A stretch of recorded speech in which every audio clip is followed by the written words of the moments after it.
folks. We're a little bit late, but, if you've seen the format by now, we're late, but we're always entertaining.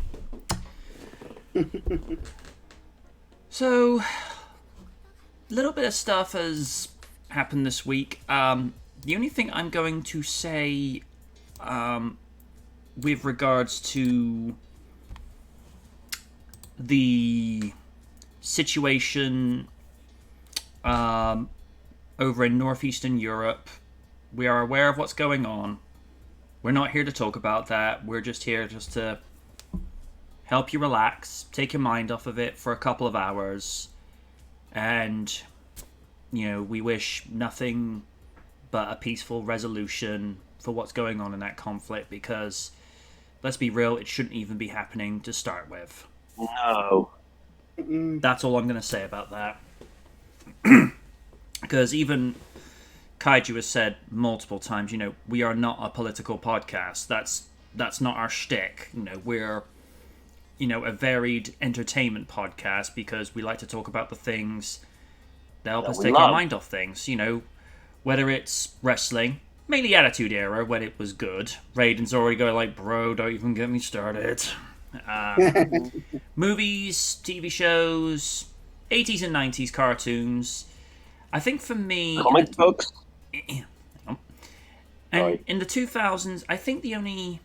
And I'm only speaking from my perspective here. I think the only animated series that did it for me, Justice League and Justice League Unlimited, I feel like those shows still hold up very, very strongly, even in today's age, because what I like about what the DC animated universe did back in the day was they didn't try to be contemporary, they just wanted to tell a good story. And it's a similar thing with the Batman. And I have said this so often, I probably lost count the amount of times I've said this, but I do not know why people hate on that show so much. It's like, this is not Batman the Animated Series. Go watch that then. We're actually just watching something that's just trying to be fresh and just trying to be its own thing. And... Sorry. No, go on. I was going to say, the story that they crafted throughout the first two seasons about how Batman slowly earns the trust of the police and getting an unlikely ally in Detective Yin, that really was good storytelling. And of course, what some people tend to notice after they look at the details a little bit closer, Ellen Yin was just a reinvention of the character from Dark Knight Returns, Ellen Yindel. Who, if I'm not mistaken, Yin in this series, I think she was voiced by Ming-Na Wen. Wouldn't surprise me. Well, she's just good at what she does, and has to be said, and I'm only speaking as a guy, but even at her age, hey, you meet, let's go hook up for coffee, and maybe other stuff later. How are you doing? Absolutely. That woman, she is the fountain of youth. And it's the same thing with Cassandra Freeman from Bel-Air. I'm just like, Philip Banks, you lucky son of a bitch. It's like, she is gorgeous. And Raiden raised a smile when he saw close to the closing minutes of Bel-Air. It sees Hillary in her latest videos like, I was like, Raiden, what are you doing? Mom, I'm studying. Yes, I'm studying. Hey, Hill, how you doing? That's why we have lots of boys.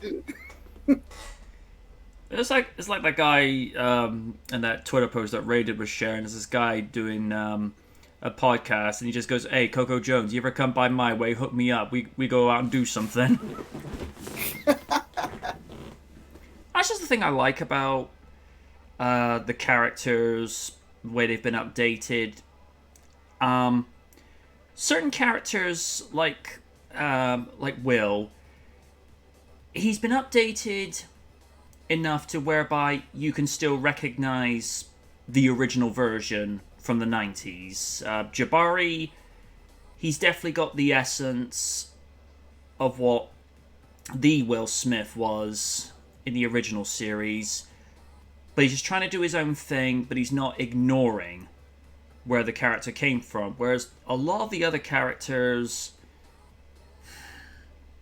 they're almost unrecognizable, but you still recognize certain traits. Hill, I adore this version of Hillary because she's not the stereotypical 90s Bel-Air airhead as she was in the 90s, but it's just how things were at the time. But she is such a confidant to Ashley, which I will get into one topic with that. Adrian Holmes' portrayal as Philip, I've said this a few times over the last few weeks. The James Avery portrayal of Uncle Phil is so iconic.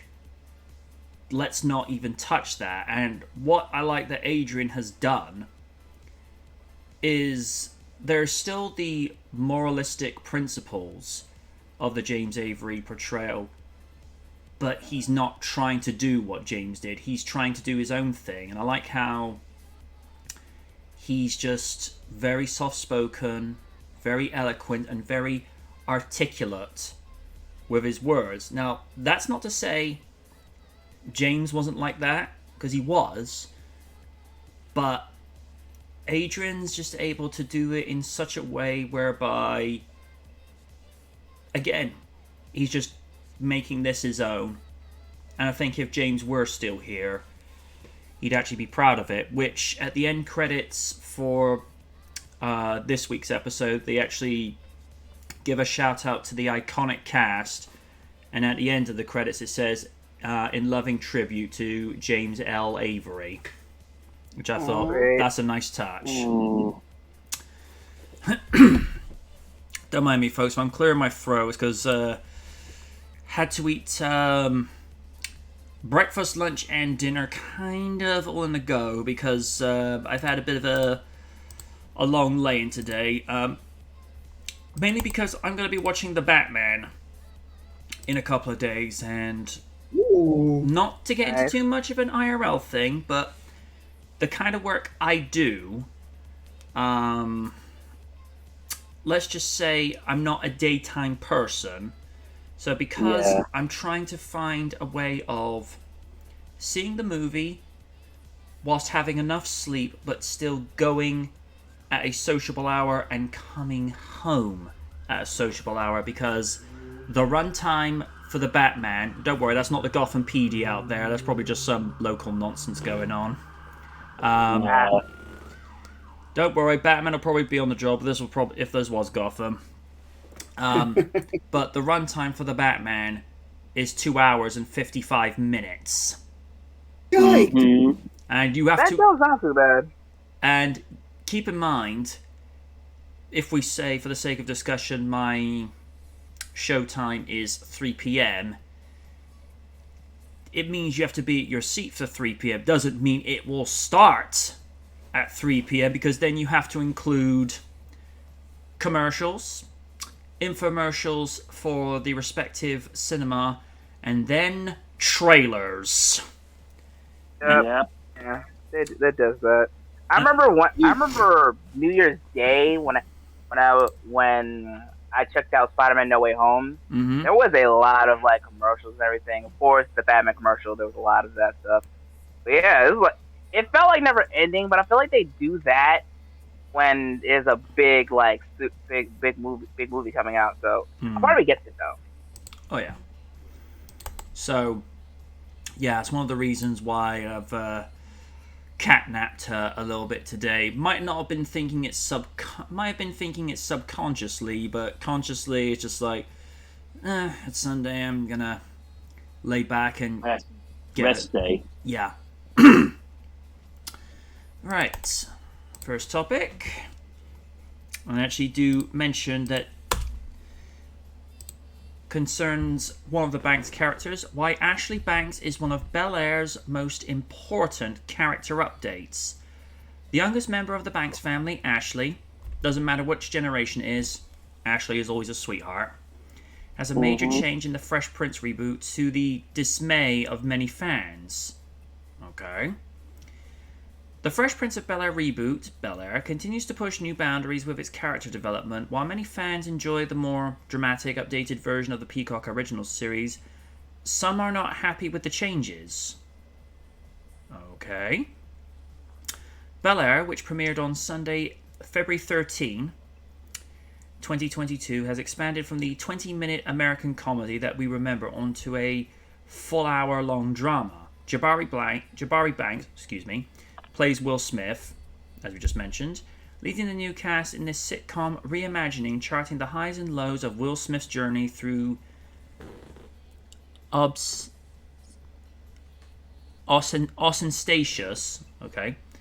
Ostentatious. thank you, Bel-Air community. Aside from Will's storyline, there are several differences from the original, particularly when it comes to character development. Aunt Viv, Carlton, Hillary, and most recently Ashley have made quite the jump from their original predecessors. The modern Ashley. Carlton is no longer the dancing khaki and polo-clad rich teenager that we remember. To be fair, Alfonso Ribeiro made that thing his own. I think if someone else tried to do it, it's just like, stop. No. Now, Carlton, played by Ollie Charlatan, is a ruthless villain, who I also call evil incarnate, who will do whatever it takes to take his cousin down. Hillary, played by Coco Jones, how you doing, has grown from the airheaded older sister into a passionate culinary influencer.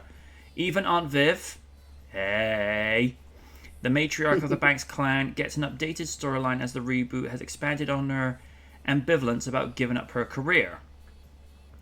Another significant character to get updated for the series is the youngest member of the Banks family, Ashley, to the dismay of many fans. In the 5th episode, viewers follow 12-year-old Ashley Banks, played by Akira Akbar, as she grapples with questioning her sexuality. Amid Hillary's soiree for her influencer friends, Ashley talks with one of the influencers who specialise in sex positivity about the future of sexuality, asking, will it be more fluid and should younger generations embrace labelling? Later in the episode, Ashley confides in Hillary about her feelings and asks for relationship advice about one of her friends that she met online. Remarkably, Hillary was more supportive and even joked that she wasn't surprised. On the other hand, social media, particularly Twitter, this isn't going to be good already, wasn't supportive. Ashley Banks is gay on Bel-Air, one viewer tweeted. They really got a 12-year-old on TV talking about she's physically attracted to women. Society needs to stop sexualizing children. Some people believe it's a conspiracy behind the new edition. Ashley Banks being gay in the Bel-Air is a prime example of the film industry forcing LGBT representation on us. In 2022, why are LGBTQ plus characters on screen still ruffling this many feathers? Historically, homosexuality has been a taboo in the black community, while many attitudes have changed, some have not. Reminiscent of the conversation surrounding Dave Chappelle and his 2021 Netflix original comedy special, The Closer, and his disparaging comments about the LGBTQ plus community, some viewers believe the reboot is trying to push the gay agenda in its effort to offer a more woke version of the sitcom. With nearly 1.2 million people self-identifying as black and LGBTQ plus in the United States, according to a 2021 study by Williams Institute at UCLA School of Law, erasure has been a huge problem.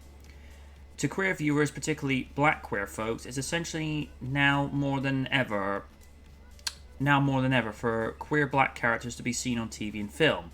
Following behind hit shows like FX's Pose and Netflix's Sex Education, Bel-Air continues to break new ground for black queer representation. Despite this character being fictional, the storyline for many people is real. Many members of the queer find themselves questioning their sexuality at a young age, but unfortunately they were not allowed to explore that journey until they were older. As the queer community continues to grow, the landscape of television and film should reflect that. According to a study by Gallup, the percentage of adults in the US who identify as LGBTQ plus, has doubled over the past 10 years, going from 5.6 in 2020 to 7.1 in 2021. The study predicts that 1 in 10 millennials and 1 in 5 Gen Z members identifying as LGBTQ+. Seriously, you guys need to find a shorter acronym. The proportion of LGBTQ+ Americans should exceed 10% in the near future. Additionally, the data suggests that more than half of LGBTQ+ Americans, nearly 57%, identify as bisexual. Liz is one of them, making up 4% of the total US adult population. 21% of LGBTQ+ Americans identify as gay, 14% lesbian, 10% transgender, and 4% something else. I call it the Lil Nas X effect. Executive producer and showrunner Rashad Newson told Into, as recently as 3 or 4 years ago, it would have been very hard to do the stories we're doing this season, but suddenly Lil Nas X hit the scene and we're celebrating. Now, I've been waiting. I'm so glad the day has come. It's a lot easier now than it would have been at the beginning of my career, which makes me sound like I'm ancient. But even 15 years ago, proposing some of the stories we're playing, I just don't think they would have gotten to screen now. Okay, that's a lot of information to take in. I'll say this much. With the way it's, the story is presented with Ashley, they don't try to do it in an obnoxious way. It's more of that sense of innocence, because even Hillary says it to her at 12 years old. You don't have everything figured out. You're just, you're just asking questions, because there are some people that, that are in the closet for probably, when they're 12, or there are probably some kids who kind of question it, maybe subconsciously, when they're pre-double digit, but they don't really think about it too much until they're a little bit older and a bit more mature to understand what it is they were thinking and feeling. Again, it feels like it's done in an innocent way, but I understand where some people are coming from, saying, I don't know if I like the idea of putting that story onto a 12-year-old. It comes across as a little bit questionable. So I understand that perspective. If this had happened with Ashley, say, when she was, say, 16 or 18, still a little bit young to be trying that on TV, but at that age in her life, she'd be able to make sense of it. Again, I see both sides of the argument. I get that people are saying, hey, come on, you don't need to be putting that, but at the same time, and Lids may offer a similar perspective, because because I think you remember saying to me once, and correct me if I'm wrong, that you kind of suspected that you were bisexual from a young age, but you just weren't really sure of what to make of it until you got older. Yeah, that's exactly what that is. It's like you're those feelings. You're confused when you're at a young age. You're like, okay, why am I attracted to this person and this person? That's not normal, is it? And I was afraid to ask questions because, again, I was raised in a prominently Catholic environment, and being gay or bisexual was a kind of a big no-no back then. Oh. Well, technically is, but it's kind of. But for me, oh my bad, go ahead. No, I was kind of finished. Well, for me, okay, that I'm not bisexual or anything, but I don't know. For me, when I was younger, I had an affinity for female skulls, and then my dad basically said they're for girls, and I just felt that was so negated. It was just so negated, you know what I mean? But ever since I grew up, like you guys seen pictures of like of one stick figures that I got of females that I look up to, like Chun Li, Tifa, etc. So I don't know. It's like back then, it was definitely not talked about in the brightest way, but now it's being talked about in a great way. But still, people are just having, I think there's just it's more half nostalgia and it's more of just basically ignorance taking over. Mm. For example, in the new Proud Family series, Proud Family Louder and Prouder, the character Michael, he was in the back of the day, he was swung that way ish, but he had feminine views, but they didn't really outright say it, especially it was on Disney Channel and they were really pouring all that. But now he's redesigned and he's part of the main cast. He's openly gay. I mean, stuff like that. It's representation does matter. I mean, no matter what, you're gonna have people that still pass on it, but gotta just gotta brush it aside. Just go on with it. If they have problems with them, fuck them. That's what I say. Mm-hmm. Lids, what do you make of it? Do you agree with the side that's saying that they really shouldn't put this storyline onto a character that young, or are you with the other side of the argument saying, well, hang on, there are some people that do question their sexuality at that age? I mean, where do you stand with that?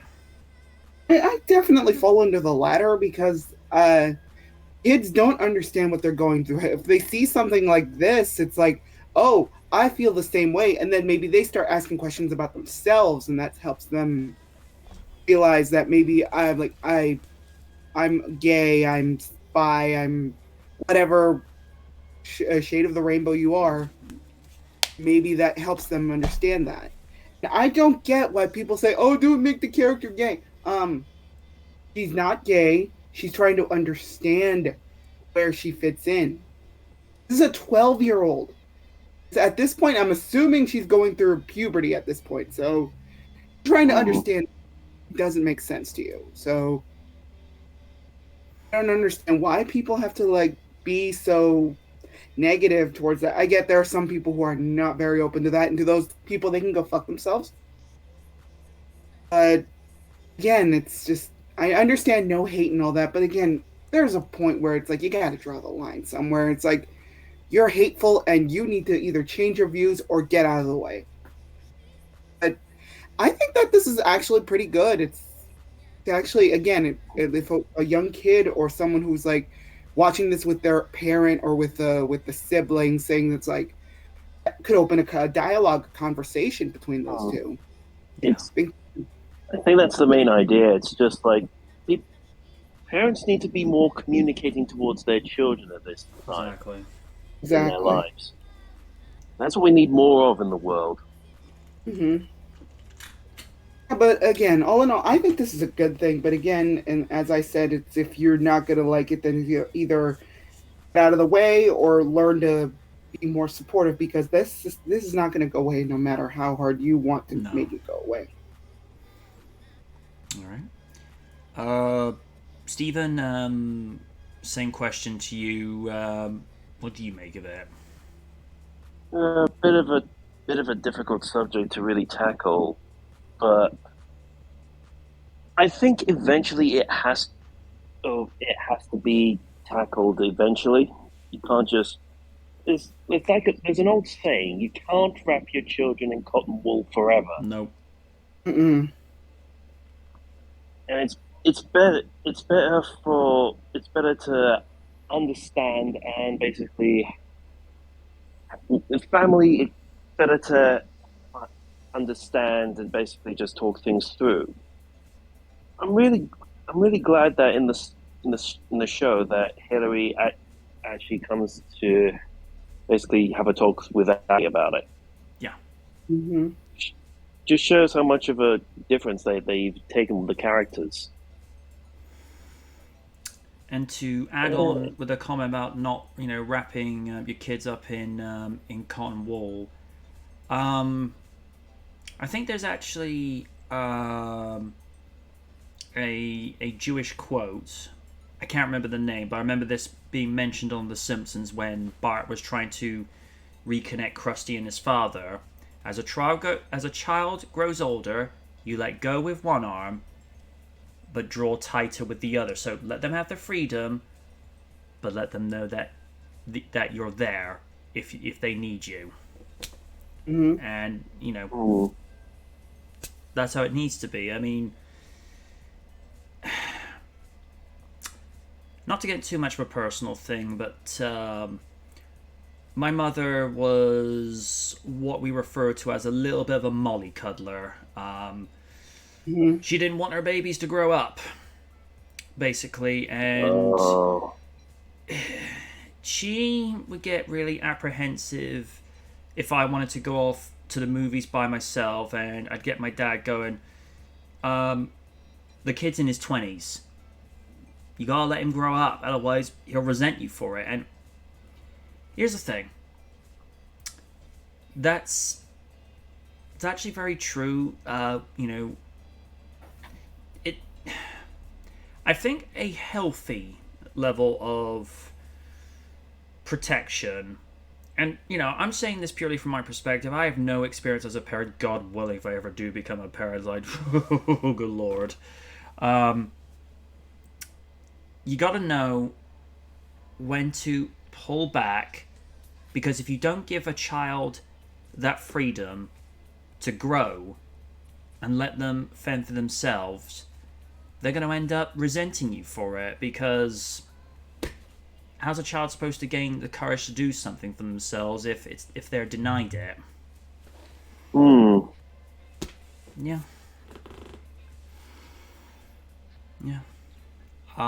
Did you have anything further to add, Steve? I was just gonna say you're always gonna get people who are gonna push back. I mean, heck, it's the internet. People are when dicks. people not vote that, and when people not vocal about stuff. Exactly. Yeah, that's a conversation we don't need to get into. Yeah, but I agree with Lids on this.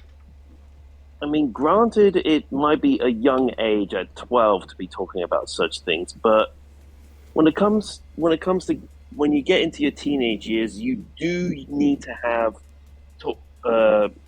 ask questions about yourself, and it's always good to advise others if you've been in the same boat. It's always good to share your advice and your experiences to help them come to their decisions. Exactly.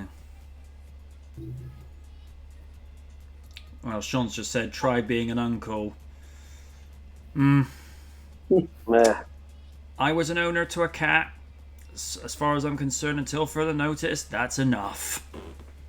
Every time I visit my little cousin, like in October a few years ago when we went to Legoland, ended up getting a little surprise gift for her, which really made her evening. Nice. All right. Raiden, how are you gonna weigh in on this? Either people talking shit about this get some bitches, or get away from Twitter altogether.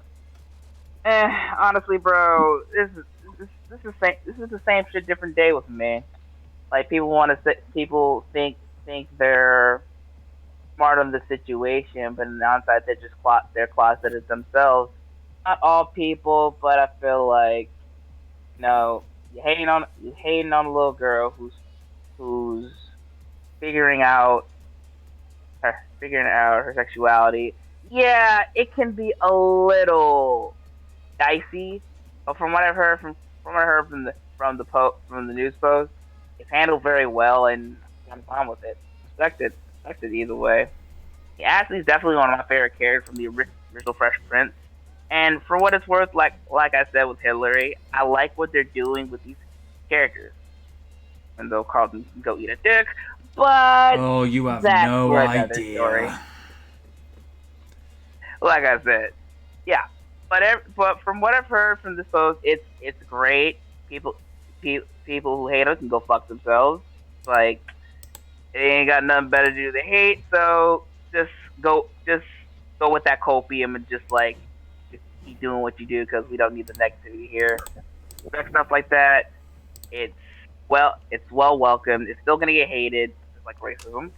That's still there, but it's there. People are happy about it. Some people are not liking it. That's the world we live in, unfortunately. As long as we just get rid of the negativity, it is what it is. I'm happy with it.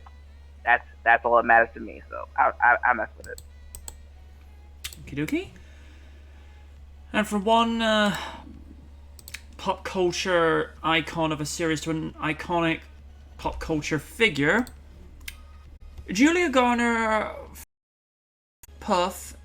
Pugh. I don't. All right. Apologies for mispronunciation. Among contenders for Madonna biopic. Small thing. 4 years ago, I called this. After the amazing biopic that was Bohemian Rhapsody and then Elton John, I looked and thought, it's only a matter of time before we get to Madonna. It's just a matter of time, and lo and behold. Although, I would argue they need to get that actress who is playing Madonna in that independent biopic where it's Madonna and the Breakfast Club, because the fact that they even managed to get her to have the gap in between her teeth, I'm like, oh good lord. It's like, and she looks so much like her as well. It's like, wow. Who will play Madonna in the upcoming biopic about the world-famous singer? Producers are still working out. And while we're getting closer to having the film's Madonna officially cast, some names in contention for the part have been revealed. Among them is Julia Garner, who's getting a lot of buzz lately from her starring role in Netflix's Inventing Anna and the final episodes of Ozark, set to drop later this month. Florence Pugh, who's made a big splash in the Marvel Cinematic Universe by appearing as Yelena Belova in Black Widow and Hawkeye, is also up for the role. Per The Hollywood Reporter, the search for Madonna is being led by casting director Carmen Cuba. The process of casting the iconic singer has been meticulous, as Cuba is so determined to find the perfect person for the part. After whittling away many hopefuls, a handful of contenders remain. They will advance to the next round, which have been referred to as a Madonna boot camp. I've heard about Madonna boot camps from back in the day. That woman is ruthless with regards to fitness regimes. Dang. Oh, she would tell you what foods you can have, what time you need to have them, what time you need to do, backup dance, rehearsal routines. The woman may as well be a female Sergeant Hartman. Oh, Jesus. Yeah, imagining Madonna's like, actually, no, let's move on from that disturbing image. Yeah. Yes, please. That's almost as bad as only a Sergeant Hart. No, he'd enjoy that way too much. Oh, dear. Yeah, it's in my head now. Ugh.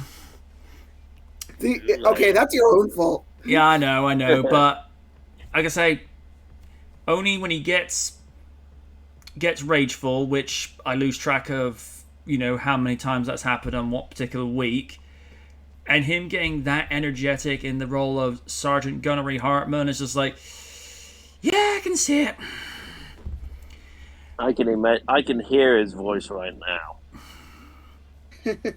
I am hungry. Okay, honey, here's some tacos. Ooh, tacos.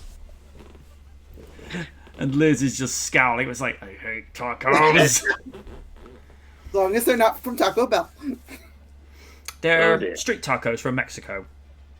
Yes. Garner and Pugh are still battling with several other contenders for the coveted role, and the race to find Madonna isn't over just yet. Also in the running are Alexa Demi, Euphoria, Odessa Young, Mothering Sunday, and Emma Laird, Mayor of Kingstown. There have also been efforts made to the musicians read for the part to potentially make the switch to starring in feature films such as Bebe Rexha and Sky Ferreira. Okay. The audition process has been described as grueling, with the Madonna hopefuls sometimes participating for up to 11 hours a day.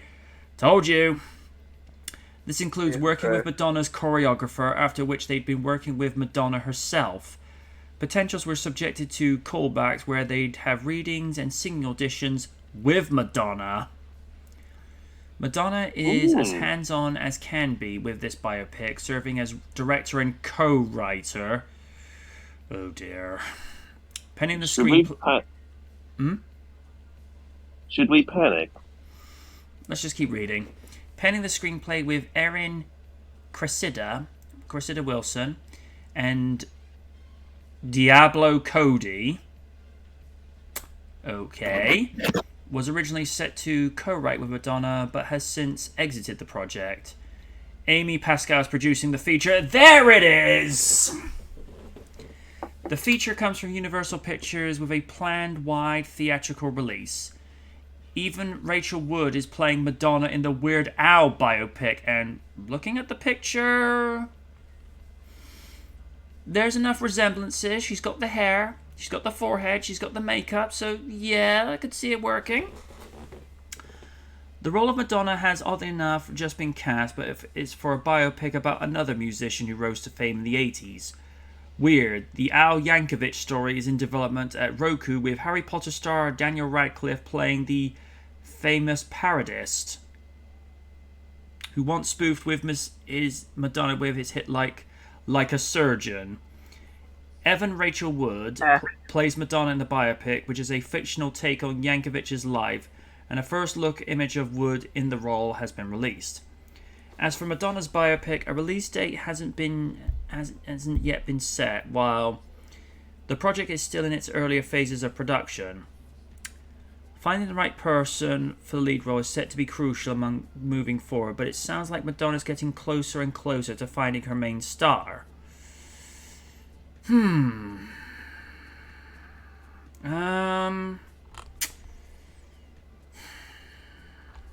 to call this one? I think Madonna should be on just for the writers to, ask her as many questions and from what she can remember, and then delving into news archives and, performances and what have you, or if she's kept diaries of these things, just to see, what she's able to bring to the table. But if she's co-writing it herself, I don't know. That could go either way, because I think if someone has too much of an input, it could go into a thing where someone will come on and say, Madonna, this, it didn't happen this way, or she understates this particular aspect, or she overstates this aspect. It's like the situation between McMahon and Hogan, when they were, recanting stories about their past, where Hogan said, "Oh no, it happened like this, brother," and then McMahon's like, "No, it didn't happen that way." But that said, McMahon is not exactly, honest Abe Lincoln himself, because he's done things that are not exactly the most honest thing. But we're not going to get into that here, because, you'd need a week to go through the details of McMahon and Hogan throughout the 90s, so let's not even go there. I don't know. It'd be interesting to see who they get. I personally think, and I know I've kept coming back to the Rami Malek example over the years, but I feel like if you go for someone like him that he's known, but he's not known. He's then able to do the role of Freddie Mercury, as we saw. And he not only honored Fred, but he made that role his own. And it's not surprised that he won so many best male, best actor awards through multiple cinematic and theater awards. So I think with Madonna, find someone that has her essence, and just as important, if you're able to, find someone that's pretty much her doppelganger. Because Madonna has a very distinctive look, and she's had many of them. But the key thing to note with her, it's always around the eyes, and as we mentioned earlier, that little gap between her top teeth. Those are always the key areas. If you can nail those two, everything else will fall into place. Uh-huh. I'm just hoping it's going to be one of those that it's historically accurate, with a little bit of artistic freedom to interpret what may or may not have happened behind the scenes, but don't try to turn it into a 2-hour ego piece, because Madonna is not exactly the most humble person. I respect her as an artist for what she's achieved, but she does have a bit of an ego.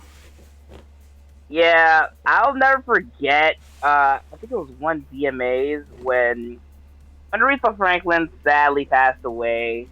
She did a tribute, but all she did was talk about her upbringing. It was just droning on and on and on and on. And it's like, Jesus Christ. It's one thing if someone comes along and says that, she influenced my musical taste growing up, and I feel like this particular song is a nice tribute to her. And if she'd left it at things like that, that's fine. But as you say, when you're paying tribute to somebody, make it about them. Don't make it about yourself, because that's the kind of thing that can get you chewed out IRL and online. What was it? I know this is a quote you like to keep bringing up, Raider, but Kendrick Lamar, "Bitch, be humble." Basically. It's very blunt, it's very forthright, but it's subtle, and it gets to the point. Uh-huh. And to our own material girl, Lids, what do you make of this? I figured it was going to happen eventually. You called that, so fair enough. Like, if anybody out of all this list of people that they're talking about, I definitely can see Florence as Madonna, because she does have the chin for it, and I can notice that. And if you don't think she can do a biopic, she was in that Paige biopic a few years ago. She played Paige, so it's like, okay, I can see that. Okay. Yeah, so again, I can definitely see that, and it's a long time coming. If they can pull it off, great, more power to them. Just try to get it right, and don't let Madonna act in the movie. Please, Please. no. Oh, We're still trying to forget the next best thing. I saw that movie. I don't know why. I saw it on TV, and I get my brother it's like, why were you watching that? I was bored. I will say though, for what little I remember of the Dick Tracy movie, she was actually good as Breathless Mahoney. That's a movie I really need to revisit at some stage. Because Warren Beatty, I haven't seen too many of his movies, but he did get a lot of praise for that movie. And of course, the only other one that she's... Pardon me, that's the Pepsi talking. The only other movie where she got a lot of praise for it was when she did Evita. But to be fair, most of the movie she's actually singing, so... It's a similar, Megan Fox situation. If you cater the script to someone's strength, they're going to shine better. Whereas if you asked Madonna to play Lady Macbeth, everyone's just like, oh good, I needed a sleeping pill. It's like, watch her act, like, oh, okay, yeah. Imagine like Oni, being insomniac for a week. I can't sleep. Oh look, Madonna's playing in this play. Okay. Hey, guess what, Oni? What? Raw! More of Madonna, please. So, yeah. Oh, every time that Oni does that, it's like, hey, honey, what? Raw! No! Oh, SmackDown. No! Still no! I do it anyway, but still. Hey, Kit! Movie night! Depends on the movie. Karen. Go! Kill that with fire. Rocky 5? Actually, no! Oh, Fuck God, that. No! Oni, are you a masochist? Wait, who am I asking? Look who I'm asking. Yes. Always. Imagine like go to Raiden. Hey, Raiden, movie night. Creed? Oh, yes. Speaking of Raiden, your thoughts on who they're likely to get cast for Madonna? I'll be honest with you. I'll probably go with a mulligan on this one, Fair but enough. hey, for what it's worth, I hope things go well with the movie itself.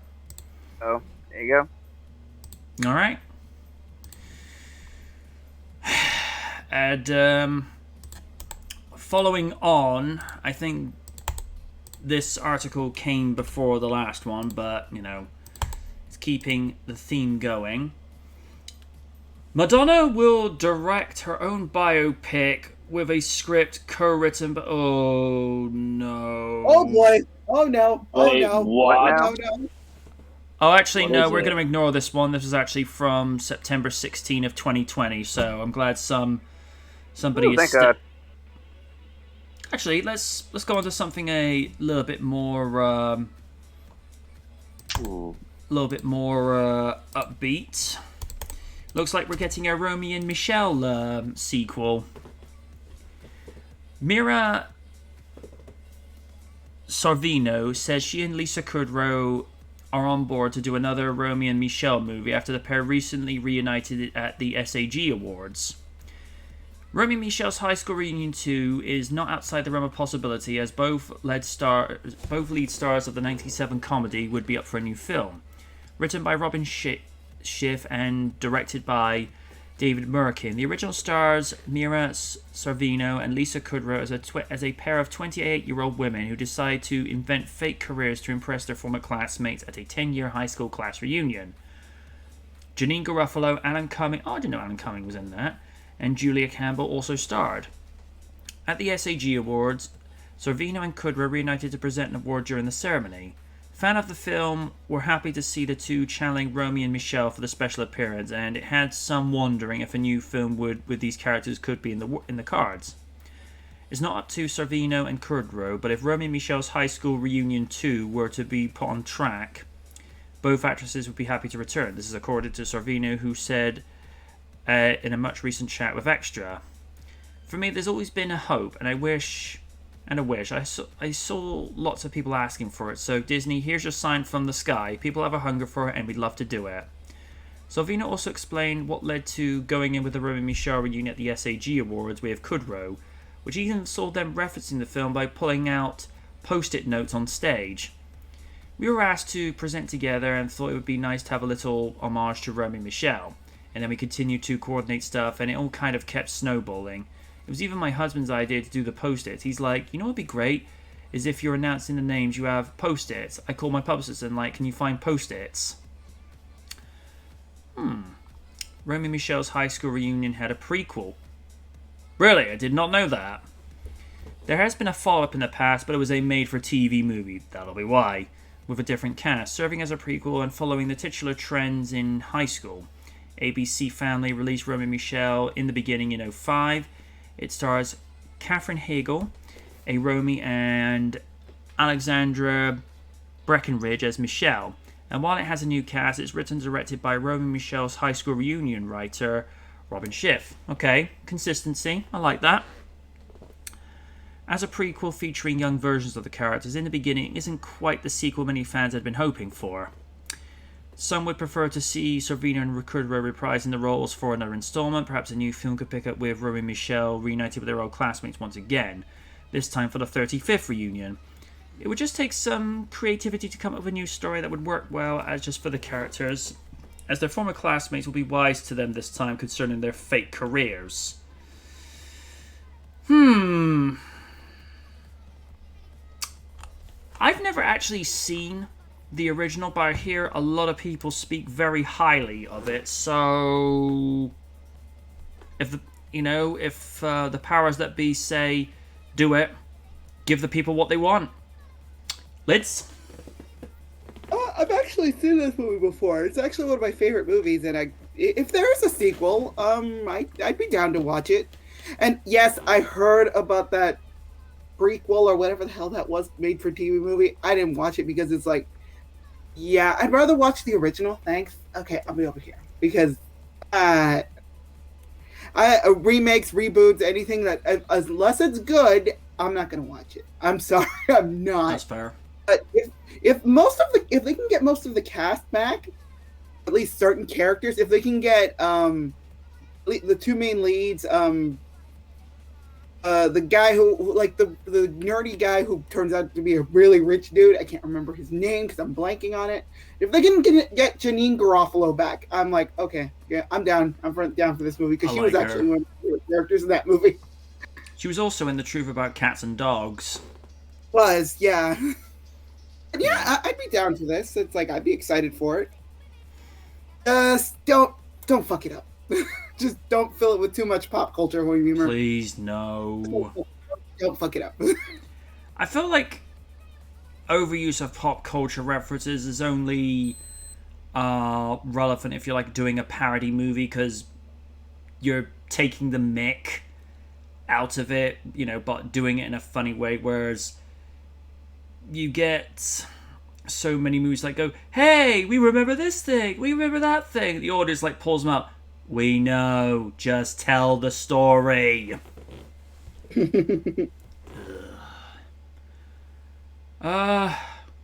Steve, your thoughts? I'm gonna have to put a mulligan on this one. Okay.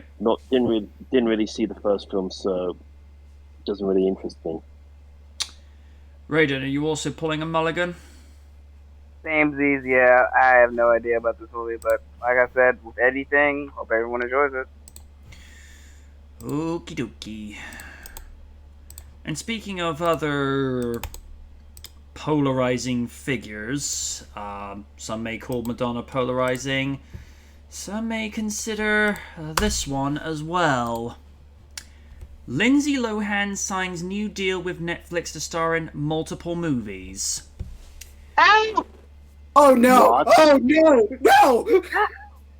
Lindsay Lohan has struck a new deal with Netflix to star in another 2 movies in addition to a holiday rom-com that's already in the works. Shouldn't that be Lifetime's job? No comment. I'm just saying.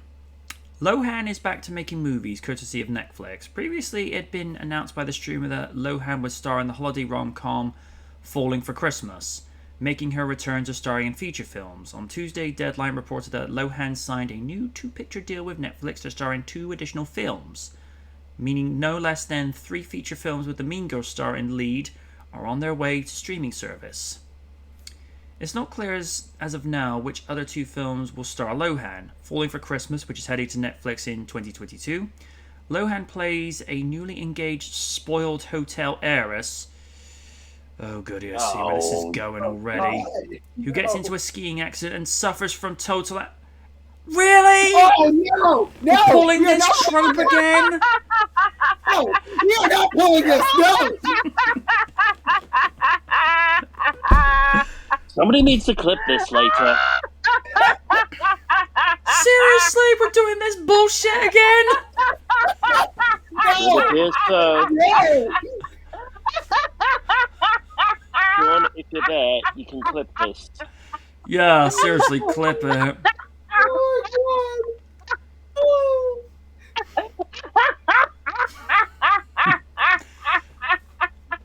Well, we've definitely found Oh, something to God. tickle Raiden's funny bones.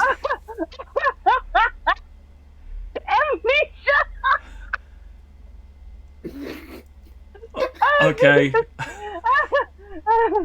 Okay, I'm Breathe. Breathe, All right. Raiden. All right. good. I would go and try and get Raiden to laugh for it, but I don't want to split his sides laughing because that's like trying to, take Lil Wayne seriously as a rapper. Ooh, I shots mean, fired. Okay, it wasn't that funny. Okay. She finds herself in the care of a handsome blue-collar lodge owner, played by Cord Overstreet. Seriously? Your mother named you oh my Cord? god, are you kidding me? Cord! Were your parents musicians? He's technically a failed musician. He was on Glee. I know exactly who he is.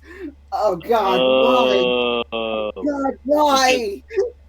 Because why about that? That's almost as bad as the director of Karen, where his name is Coke Daniels. Seriously, what is it with people in the movie industry having parents that hate them? Oh God. Oh my god! That's your kid They thought it'd be funny. I mean, that's almost as bad as Chris Martin and Oh god, yeah. oh And the fact they're naming their kid Apple. yeah. Right. Apple. But then again, you only need to look to the Spice Girls with Scary naming her daughter Phoenix Chi, and then I don't. Jerry naming her daughter Bluebell Madonna. I Okay, don't now know. okay. I can't lie to you. The name Phoenix is badass. I don't know. You could always have a father who names their kid Hungry. Seriously? Oh. Seriously? Hey, if Ashstuff movie does it, why not do it here? That's almost as bad as Michael Jackson naming his son Blanket. Michael, I love you. Oh. It'd be great if you were still here, but dude, what were you thinking? Bro, I can't lie to you. I thought Blanket was a South Park thing. That would have made a lot more sense. Yeah, I think you're thinking Sadly, it's of Howley. not. And his precocious daughter in the days leading up to Christmas. We're so happy with our collaboration with Lindsay to date, and we're thrilled to continue our partnership with her. Netflix's director of independent film, Christina Rogers, in a statement. We look forward to bringing her more of her films to our members around the world. The actress herself also addressed the news in an Instagram post, posting the image of the Deadline article. Lindsay simply wrote, "Exciting things to come." And just go over it. Yep. Yeah, I think. Yeah. Oh. And it says, "Are we witnessing the Lindsay Lohanissance?" Oh, That's terrible. no. No. No.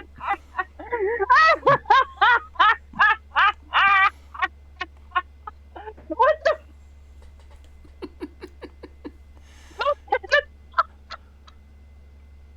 Oh no. I think we're losing Raiden. Okay, it's on. Raiden, Oni Rikaku is sanely reviewing Impact.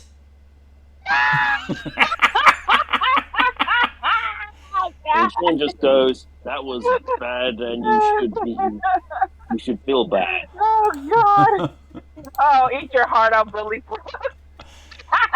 Even Liz is going, Oni reviewing Impact sanely. That'll never happen. Oh Jesus Christ! Absolutely not. Oh, please God, someone quit this. Oh god, I can't Okay, breathe. I'm done.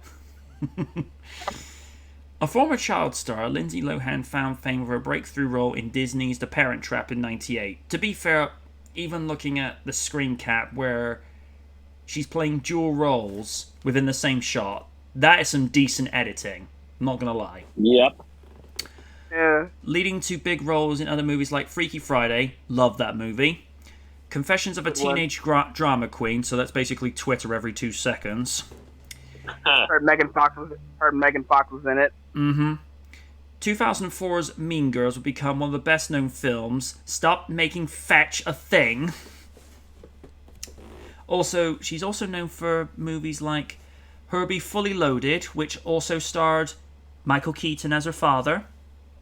And even in the opening credits, featured Herbie posing with Kit. And by Kit, we mean the Night Industries 2000, but the credit says Herbie hangs out with the Knight Rider. Small thing, I know this is a nerdy nitpick thing. The Knight Rider is the person who drives the car. The car is Kit. Michael is the Knight Rider. Don't confuse the two. Nerdy, petty nerdy thing aside. She was in Mahete, and among the shadows on the small screen, she appeared in Sky One's series Sick Note and led her own MTV reality series, Lindsay Lohan's Beach Club. I won't even ask. More recently, she starred in a 2022 Super Bowl commercial for Planet Fitness, poking fun at her past controversies. Okay. She's humble. She's able to take the mick out of herself. I applaud that. I mean, look at George Michael when he named his best of album, Ladies and Gentlemen. If you can get the reference, kudos to you. Recently, the 35-year-old actress also joined the social media platform TikTok. Oh dear. Introducing herself on the app, Lohan revealed that many people have been pronouncing her name incorrectly for decades. Many were surprised to know that her name is pronounced Lohan. Oh, and not Lohan. In any case, the former child star is back to starring in new films thanks to Netflix. Perhaps this will mean that she will one day make the Mean Girls follow-up that she has previously teased. I should probably get back to doing movies at some point, Lohan told David Spade on Nights Out in 2020.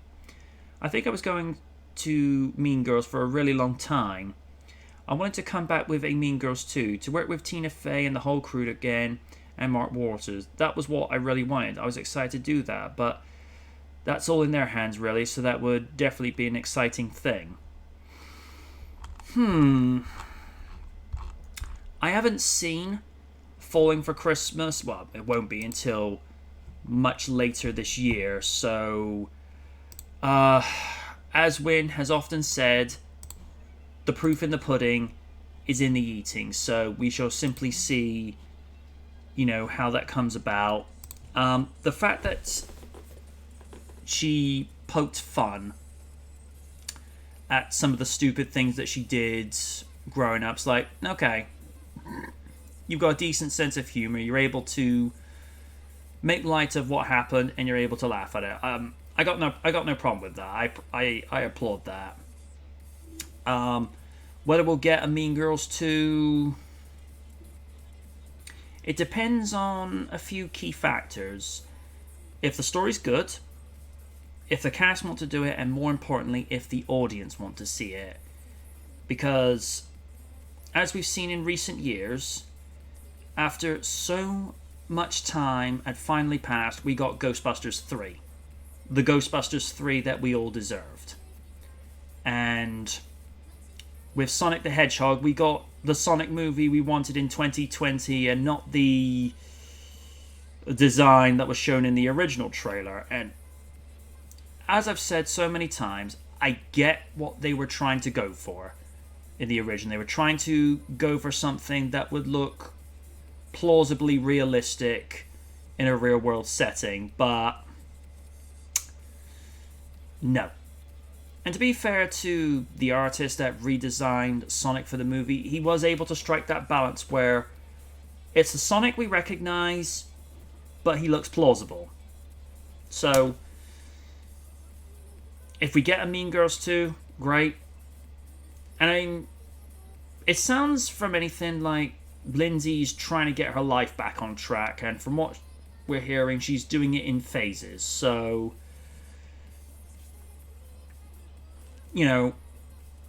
if she's able to stay the course and actually keep on the straight and narrow, then we snark and, we throw shade at some of the stupid stuff that she did, but let's be fair, she kind of deserved it. With this, I get the sense of she's at that point she wants to grow up. And she actually wants to start getting on track. So, if we keep seeing what we're hearing, then fair play to her. As for the synopsis for Falling for Christmas, spoilt heiress, has amnesia, falls for someone that's like, people, please use something else. I don't know. Raiden, since you were somewhat vocal about that, thoughts? Well, I'm just say, well, look at bro. I've done it. I've done enough. I've done enough. Oh God, amnesia. Oh God, that's the excuse for everything, isn't it? Oh Lord. It's like when they did the setup for What Men Want. She bangs her head and all of a sudden she can hear what every single man is thinking. Oh God, that was... Imagine if that happened to Liz. It's like she could hear what Oni's thinking, when he's not speaking. What would they really look? What would they really look like in a leather jacket riding a Harley? Well, I'm trying to say stuff that he wouldn't vocalize, but at the same time, not cross certain borders, because some of the stuff they had the guys thinking in What Men Want is you had some of them going, I wonder what time Downton Abbey's on. I'm like, okay, no man on earth would actually ever say that. It's like, No. I mean,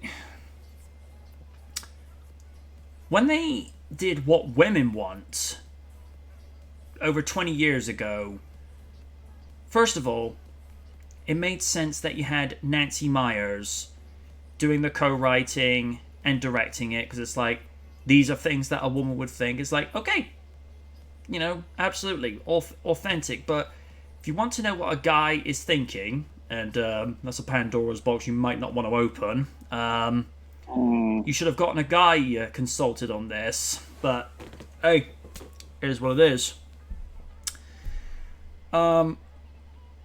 Lids, what do you make about the possible Lohanissance? Oh, that makes me cringe. But I mean, if she's finally at least gotten somewhat of her life together, I mean, good for her. But it's just Netflix movies. Seriously, this is what we're doing. You gotta start somewhere, to be fair. Yeah, that's fair. And also, at least they're giving you a chance. And if that means that you've gotten your act together, more power to you. But I'm gonna quote Barrett from Final Fantasy Machinima Bridge, don't fuck up. No. Nah. Steve, same question? Once again, I have to agree with Ray Mulligan. But I will say it's good to see that she's trying to get her life back together. Yeah. Yeah, my respect. It's just that some projects that Netflix has done in the past have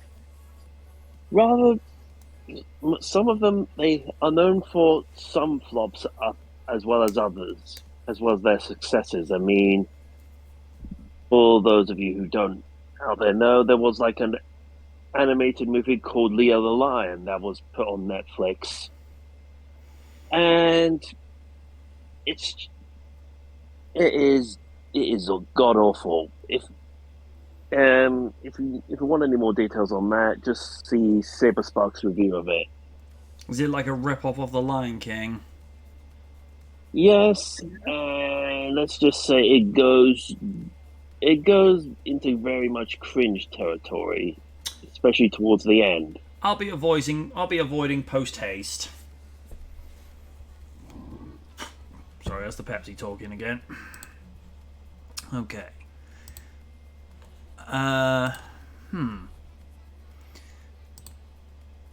Okay, this is likely to get animated for different reasons now, dependent on your point of view. Someone let Batman say F and shoot someone for once. The Caped Crusader, world's greatest detective, the Dark Knight, Bruce Wayne. Batman is a character as dark as they come, yet many treat him as the poster boy for heroism. He'll snap your back and put you on a ventilator and make sure you don't leave the intensive care for the next 5 years. But Mr. Wayne is still written as a Boy Scout with a positive moral compass, even though he often shares the pages with real-life Eagle Scout Clark Kent more often than not. Batman is inherently one of the darkest comic book characters ever created, so why can't he say F every now and then? Because it would look ridiculous. Just because a character says the F word doesn't make him dark. Right. Better yet, it was a big deal when old Bat shot the bad guys in Batman v Superman, but maybe, and I can't believe I'm saying this, that movie was right. Hell, if we have Bruce Wayne bonking these guys on the head and only sending them to Gotham General for the night, no wonder Gotham is a bleeding ground for villainy. The harder he hits, the angrier the bad guys are going to get. That's not even mentioning the bills he's sticking everyone with, since I'm fairly confident Victor Freeze doesn't carry employer-provided healthcare. Not unless he has frozen assets. Now, I fully realise a character being allowed to drop an F-bomb is a far cry from encouraging that character to murder, but the premise is the same. Time and time again, we've seen the character portrayed as the god of edginess without going the full way. It took a massive fan campaign and hundreds of millions of dollars from HBO Max for Batman to drop his first ever on-screen F. Yet you drop more millions and trot a filmmaker out in front of the film press applauding the film's gritty and edgy tone. With everything Bruce Wayne has come across in his career of vigilantism, it's exceptionally wild how he's not the most jaded of the whole bunch. How he's not letting an F go with every punch of having to deal with some Gotham robbery or mugging for the 20th straight night. Maybe this entire point exposes a juvenile palate with consuming entertainment, or maybe, just maybe, Bruce Wayne should let go, letting some F's and bullets fly every now and then. It's a world of superpowers and people flying around in tights. Why can't Batman go full Punisher for once? Well, before I get started on that, why can't Batman go full Punisher? Because that's not Batman. That's not his style. That's not his code. I get if you go with the Thomas Wayne version, boy, yes, definitely. Oh yes. And Sean says it right there in the chat. Batman doesn't need to say the F word because actions speak louder than words. I mean, I could understand it if occasionally you hear him go like, "Oh, damn it." But saying that today is like saying darn or shoot. You're getting the emotion across, but you're not treading any lines or treading any borders with that. Batman, shooting, he became a vigilante because Joe Chill shot his parents. That's why he doesn't like guns. And also, as we saw in Batman Beyond in the very first episode, he retired because he broke his code. He would never pull a gun on someone. Now, I'm not defending this, but he was having a heart attack at the time, and he couldn't defend himself physically. And like I say, him just dropping multiple dropping F-bombs, like, it's not Batman. I mean, Deadpool, you expect that. Punisher, it wouldn't surprise me. If they were to do an R-rated Spider-Man, which that almost happened with James Cameron once, I could understand that to a degree. If you recall, the James Cameron version would have seen Leonardo DiCaprio as Spider-Man having a sex scene with Mary Jane on top of the Brooklyn Bridge after being webbed up. Use your own imagination on that one. Jesus. I mean, again, You don't need to have bats going there because it's not necessary. I mean, it'd be like Superman come along and say, "What happened to you last night, Soup?" "Oh, I got laid." Be like, "What?" It's out of character. That would be something Homelander would say. Exactly. Yes, he would. Yes, he fucking would. Yes, it absolutely would. If Superman, he would do it off the rip. if it was Superman saying, "Oh, me and Lois had a lovely night in," where he's saying it, but he's being classy about it, you think, okay. But saying Superman going saying, "Hey, I got laid," that's like if Charlie Harper wore the suit. Writers do not ever get ideas. No.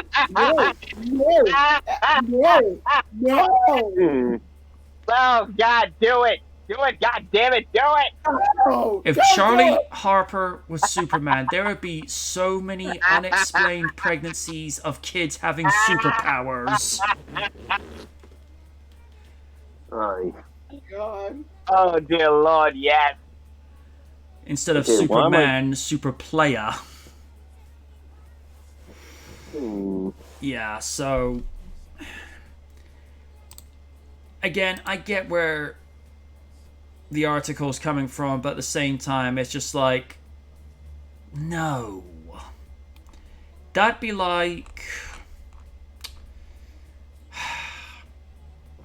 if they did an Elseworld story of Sailor Moon and they turned her into a Vegas showgirl. Liz would be like, you terminate that right now. Do not mess with that. I'll be a little angry. I'm like, wait, what did you do?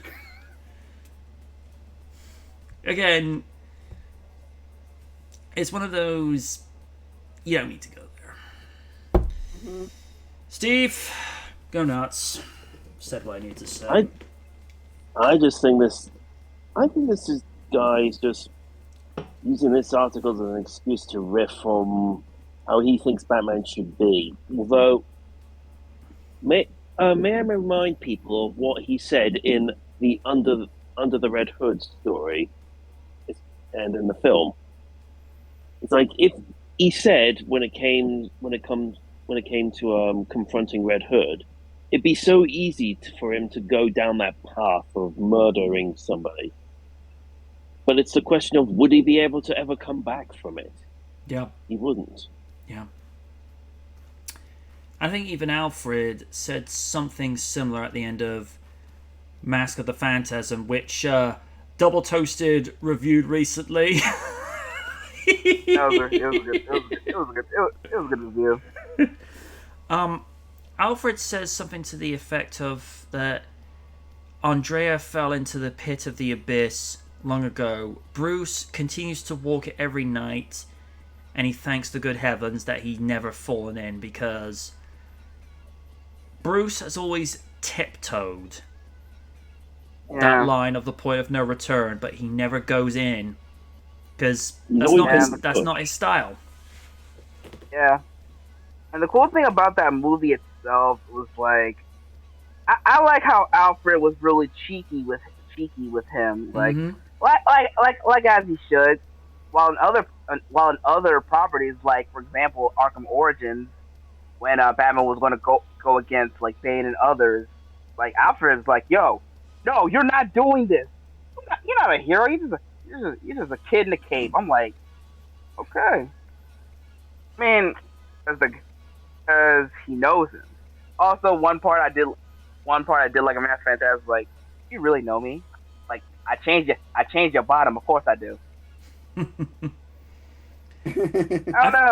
don't know. Just stuff like that. Like, he won't be like go over boundaries. It's just at the point like, listen, I know what you do. Sometimes I can accept it, but I do it. But sometimes you have to learn you can't do everything by yourself. Absolutely. I think that's always what's been so great about the Ephraim Zimblast Jr. portrayal.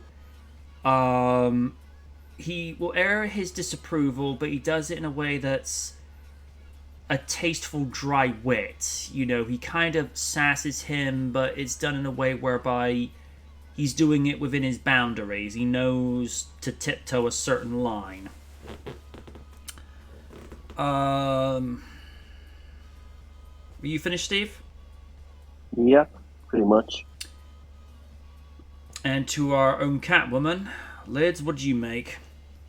I again, this is like, it feels like this comment comes from someone who doesn't understand the character, because Batman is, again, he's not clean cut, but he's also not some freaking foul mouthed individual. He's got a bit more class than that. If he's gonna say drop the F-bomb, at least he's gonna do it sparingly. He's not gonna just say fuck. He's not gonna do that. No. Maybe once. Maybe drop it once and that's it. And him shooting guns, again, that's another thing where it's like you don't understand the character. His parents were murdered by a man who was holding a gun. You don't understand the character if you don't understand the reasons why he doesn't use guns. He uses other weapons to hurt people, but he doesn't use guns. So, to that I say, oh, you don't understand the character, and you should just go away. Just, no, again, I'm not saying a person's opinion doesn't matter. That's not what I'm saying. I'm just saying, think before you fucking speak. Or before you write it down and publish it. Because, again, just because you write something down and post it on a website doesn't make you a fucking journalist. Okay? Okay. Raiden? I mean, they basically said it already. It's like, don't know the character, don't say shit. That's all it is to it. Like, I think we all can go to a tangent on how Batman operates, but that's already been done. So it's like, how much are you gonna drag it on? So it's just stupid. Yep. And sticking with bats, this is actually something a little bit more pleasant now. Michael Keaton's return to Batman, Why It Matters. A meditation on Batman movies and why Batman's return and Michael Keaton's return is important in The Flash. With The Flash set for a November 4 release, fans of Michael Keaton's Batman are eagerly awaiting the big screen return of what they deem the one and only true Dark Knight. I agree. Whether it was the script, the music, the cinematography, direction, Jack Nicholson, or Prince's Bat Dance, seriously, that thing is a trip even to this day. The 1989 Batman movie remains a timeless masterpiece that many fans regard as the best Batman film ever made. Yes, I endorse that. It has been the subject of much contention amongst Batman enthusiasts over the years, but the excitement around Keaton's return may settle the argument once and for all. Michael Keaton is the best Batman. It can escalate to schoolyard fights between fans. You'll often hear people use the term objectively to try and remove themselves from the equation of having an opinion. They'll claim it's a conversation about aesthetic science. The truth is, it will always be a matter of opinion, and everyone is entitled to one. That being said, one should examine the word entitlement. If someone were to claim the 1943 Batman was the best, they may be criticized for having a false sense of entitlement. The 1943 Batman has aged poorly, with horrific racial stereotypes, but should a fan claim it is their preferred version of Batman, who are we to judge? Also, not defending it, but that was made in a time where those things were socially acceptable. Again, not defending it, that's just how things were back then. Or maybe that's exactly what we should be doing, judging content based on its merit. After all, having a discerning opinion is more important to identify what works and what doesn't. Will the real Batman please stand up? And I can see multiple Eminem music videos popping up already. 1992's Batman returns divided audience, that's putting it lightly. More than some people may remember or realize, a lot of fans were turned off by how grotesque Burton went with the Penguin, especially his death scene. Ugh. Yeah, so that's the image that haunts me to this day. I was about to say. and found some of the banter between Catman and Batwoman cringy and awkward. Over time, it has cemented its place as another amazingly stylized entry into the Batman mythos. It is distinctly Tim Burton's and features of what made the '89 film work so well. Keaton was set to appear for a third time in '95's Batman Forever, but left the project due to creative differences when Joel Schumacher wanted to brighten up things a lot. In the end, Val Kilmer donned the suit instead, splintering the franchise off into what felt like another dimension altogether. The stability of Batman's time-space continuum completely collapsed after George Clooney donned the cowl and was regarded by many as one of the worst superhero films of all time, and I cannot believe I'm agreeing with a nostalgia critic on that one. And he's still apologizing for that, and honestly, and here's the thing with Batman and Robin, at least with Clooney, he was a decent Batman and Bruce Wayne. Yeah. Like, the whole movie itself, but still, he did his job well. I mean, I don't hate George Clooney for being Batman. He did what he could. As for Kilmer, I said it last week. His portrayal of Bruce Wayne was very much like Keaton. It dealt with his psyche a lot, especially when he interacts with Chase Meridian a lot.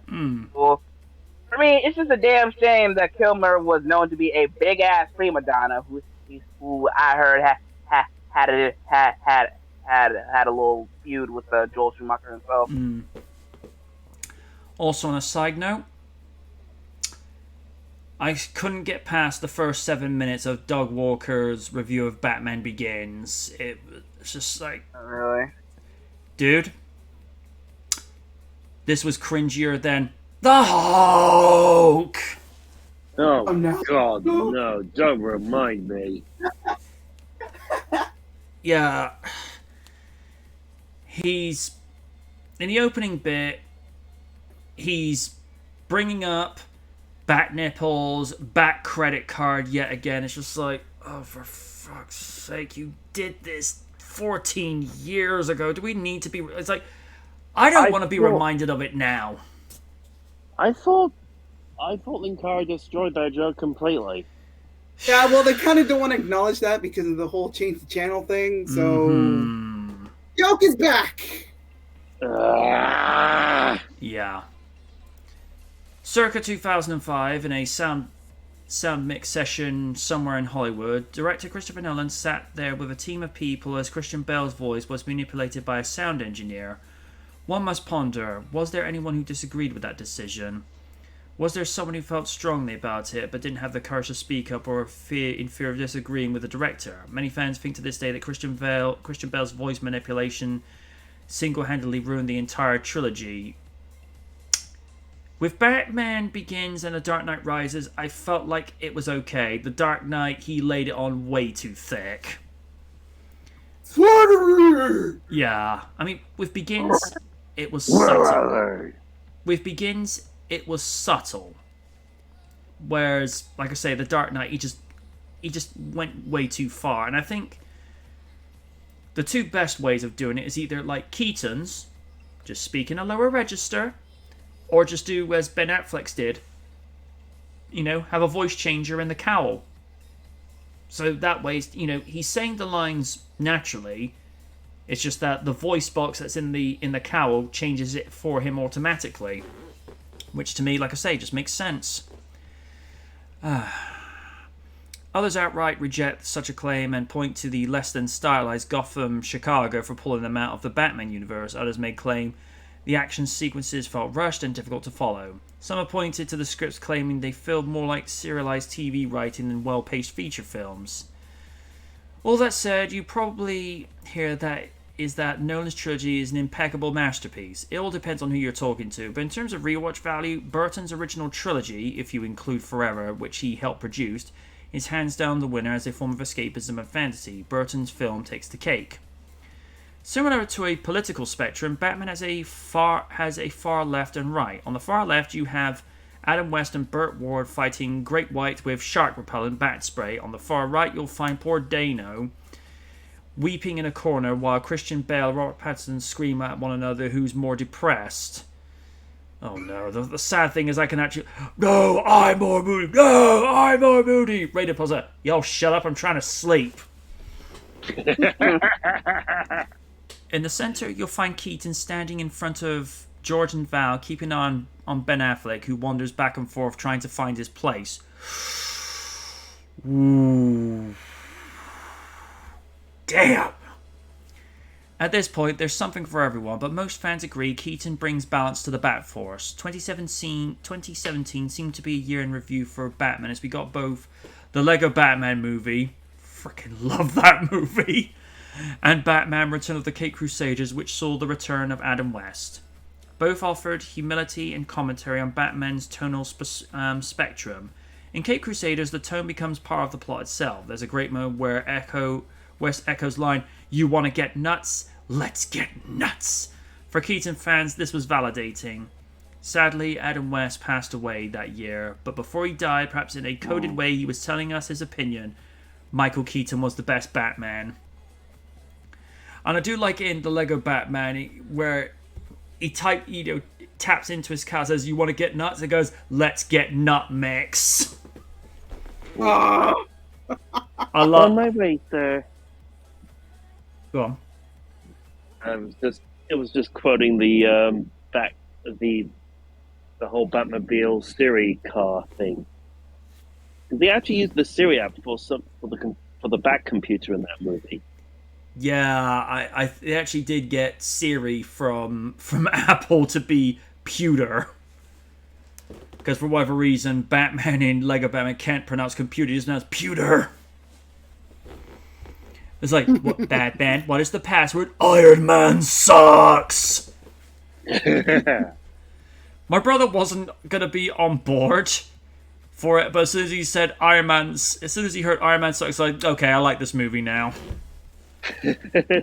Although the other thing that bowled him over, because I brought this home summer 2017, and he hadn't seen it. As soon as he started going into his self-titled song, you should see the cheese-eating grin that was lighting his face up. He goes, "I like that." And it was even more so when it gets to the point where he goes, "Because I'm a billionaire." It's like, oh, a hair metal moment, right? I love this now. That freaking song, man, that's just brilliant. How is he beating you? Because I'm Batman. And the fact he's doing a guitar solo, sliding on his knees as well. I like the fact when he goes by the orphanage and he's shooting out the t-shirt gun. It's very subtle, but I like how one of the kids is wearing a logo t-shirt of the Batman animated series. I thought, okay, I like that. It's very subtle. It's showing that they are paying homage. I like that. Ooh. While the implications of Keaton's run to Batman run the risk of overshadowing Ezra Miller's Flash movie, it's important to keep this in mind. This is hopefully the first of many theatrical Flash films. Miller's performance as the Flash was a key ingredient making Zack Snyder's Justice League work, which I've ordered on Blu-ray. The only trouble is that any self-respecting Flash fan knows that John Wesley Shipp is objectively the greatest Flash of all time. That's just science. I've only seen bits and pieces of the Flash, but I do like him as Barry Gordon. He seems like a very positive and sincere character. And there is a tease of upcoming future DC films at the end of the Batman. Yep. Oh. And we do know, as we reported on this channel as well, Warner Brothers have a solo Batman project in mind for Keaton. Interesting. Yes. Oh no, not Megatron as Batman. No. He'll enjoy that way too much. Yes, Mr. Nutt, swear to me. And I see multiple memes published. I am vengeance. I am the night. Yeah. Oh yeah. I am Megatron. Yeah. Lid's thoughts on this? I mean, I'm okay with this. Again, I've been dying to see him come back as Bats, and I'm glad that he's coming back. But, and I don't. To be fair, I'm not seeing this as like he's taking over Ezra's movie, because technically, Ezra or Barry's decisions in this movie are the reason that this happened. So, I need more context as to what the hell is going on. But if you read Flashpoint, you kind of know what's going on, and you get the fact that time travel has consequences and all that crap. And I get that they're doing that, and they're doing a hard, soft reset. If you get what I'm saying, for the whole DCEU, where certain things are going to get erased. Zack Snyder smoke. Sorry, I get a little cough there. Yeah, I'm okay with that. It's like, again, as long as you people don't erase Shazam, we're fine. Because I actually like that movie. Same. That movie was freaking brilliant. I enjoyed that movie. And not to mention, Black Adam is also coming out. Don't erase that one either. That one's out. Actually, I'm looking forward to seeing The Rock play Black Adam. Just seeing what he does. Seeing the teaser at the end of the Batman, he does look great in the costume. That's all I need. Well, to be fair, The Rock is built like a superhero anyway, so... He is a freaking superhero. Although, interesting thing, I could have seen him as, the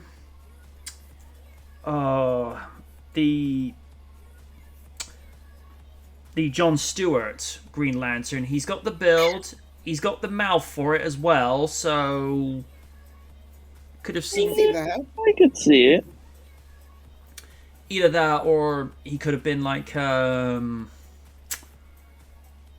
slightly more built relative to Static Shock, so you could then sort of see where Static would, get the swagger that he's got. I'm just glad. Or if we want to go for like the dark side route, he could have been a decent Orion.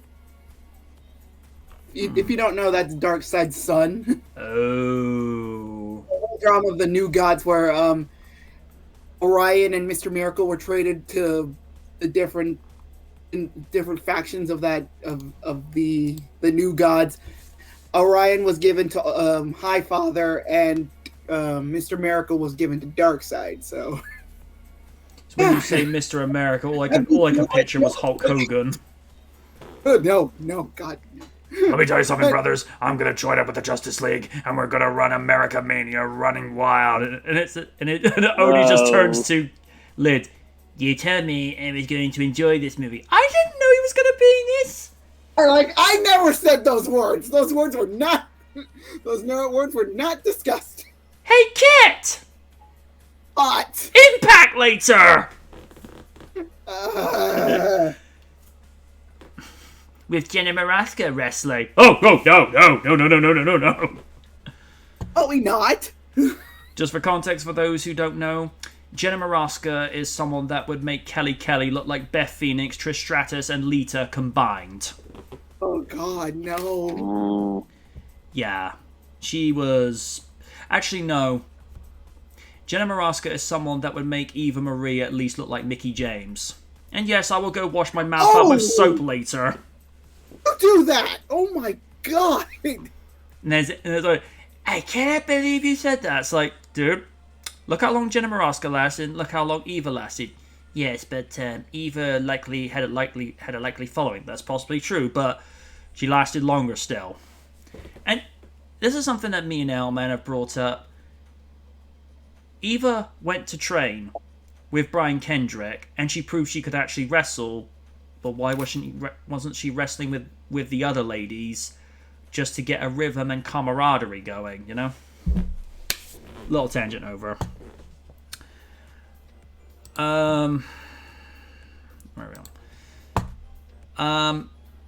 I think everyone's said their piece, haven't they? Mm-hmm. Okay. I think so.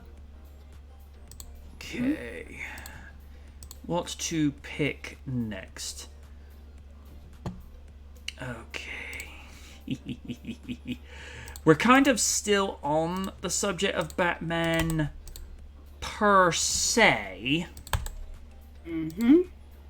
But this considers another iconic character. New Sonic the Hedgehog 2 posters parodies the Batman. Oh, Jesus Christ. I don't know if you've They're seen. really going all out, aren't they?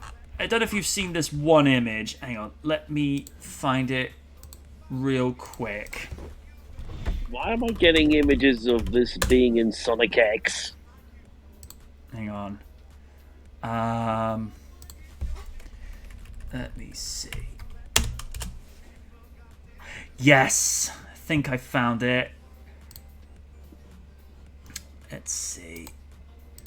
Right, this is from Screen Rant, so take what they say with, at face value. But let's see. Now I want copy image address. Notice how that's a great homage. Yeah, I can see that. Yeah. To the 89 movie. And here's the thing. You notice where he's at the top of the building, underneath the moon? That's an unintentional reference to the end of Sonic 360.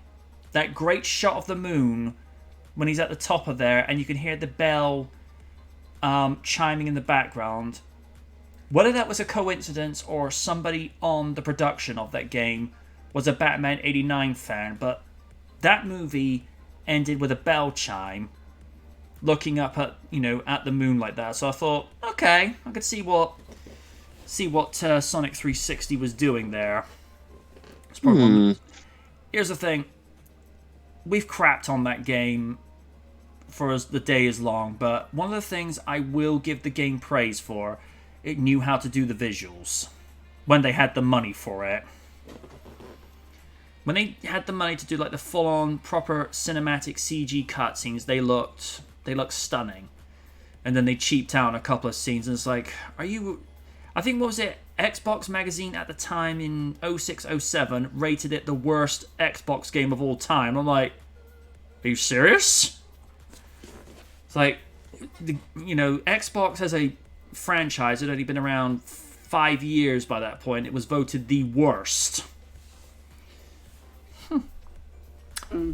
Sonic the Hedgehog is once again leaning on other movie franchises in its promotion, taking advantage of the Batman's imminent release. Sonic the Hedgehog 2 has been pulling out the parody card for its latest poster, with Sonic being imposed on the bat signal with the hashtag Blue Justice, trademark pending. There's nothing like drawing on a cultural icon when it comes to getting attention, and considering Sonic is every bit as recognizable as the Dark Knight, the bit of cross-universe promotion will benefit both sides. I am petitioning now to have a Sonic the Hedgehog Batman crossover, particularly the Batman that we got with the Ninja Turtles, because I think that will complement both sides well. Just don't have a session with him and Shadow trying to outbrood each other, because good lord. Yeah. I am vengeance. I am the night. I am Shadow. Excuse me, that's my bit. Yeah, but I was here first. I don't care. I have guns. We don't use guns. And there's Sonic like going, ooh, someone got bitch slapped. The Batman is ready to release in theaters this week, while Sonic the Hedgehog 2 doesn't arrive until April 8, April 1 in the UK. Don't ask, that's just how it is. So it's not surprising that they want to gain a little attention from a big release of Robert Pattinson's Batman movie. Sonic the Hedgehog was one of the biggest surprises when it hit cinemas back in 2020. Coming just prior to the COVID pandemic, the film became one of the last big cinema releases to get a good run of the box office, and indeed, most of the following 18 months. To be fair, Sonic made a nice little profit when it got released, because not only did the movie make back its budget, but the general rule is, if you cross the $300 million mark, you're a certifiable hit. And Sonic crossed it. So it made a tiny profit for about a month plus change, because then the pandemic said, I'm about to ruin your year. Yes. Don't remind me. No. Becoming a big enough hit to secure a sequel, Sonic became the biggest selling game-based movie, and the follow-up is expected to do the same. Ben Schwartz is back as the voice of the titular Blue Hedgehog, or Blue Justice as he would like to be known, along with Colleen O'Shaughnessy as the voice of Miles Tails Prower, and I think at this stage, she's nailed that role perfectly. We also want you to come back as Janet Van Dyne in a future adaptation of Earth's Mightiest Heroes, because we loved your Wasp. And Idris, I'm not going to do my sexy voice, yet he lied about it, making Lids smile for eternity. Giving his vocal to Knuckles the Echidna. Also returning to reprise the roles are James Marsden, Tika Sumpter, how you doing? And Jim Carrey. And the thing I like in the trailer, he says, "Hello, Hedgehog." I'm like, he did it! He did it! That's the thing!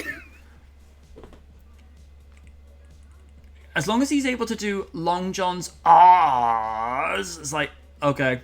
Well, he was pretty much getting there when he was stranded on Mushroom Planet.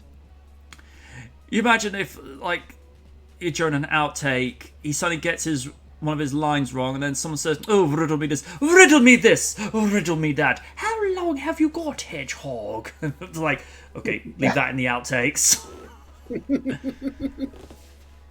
Just don't chew the scene up, because kind of a little too much of that in Batman Forever, and especially no joygasms. No. Oh no! Yeah. No!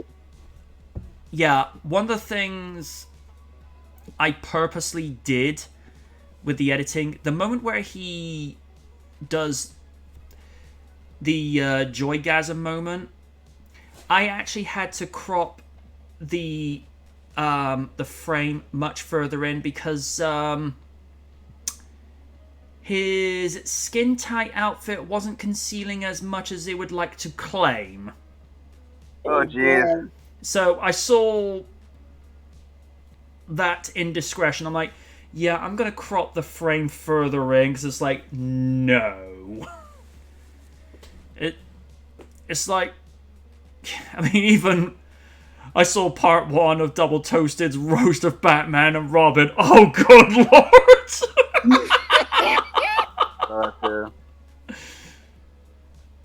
And they reckon, and Corey said something to the effect of even gay people like, that's too much ass and nuts in my face that I want. Yeah, I remember that.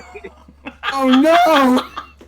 I mean, Please don't. I mean, to be fair, with how they handled that with Batman Forever, it was just used the once with that, and it was kind of just done a tongue-in-cheek, whereas in Batman and Robin, it's obnoxious.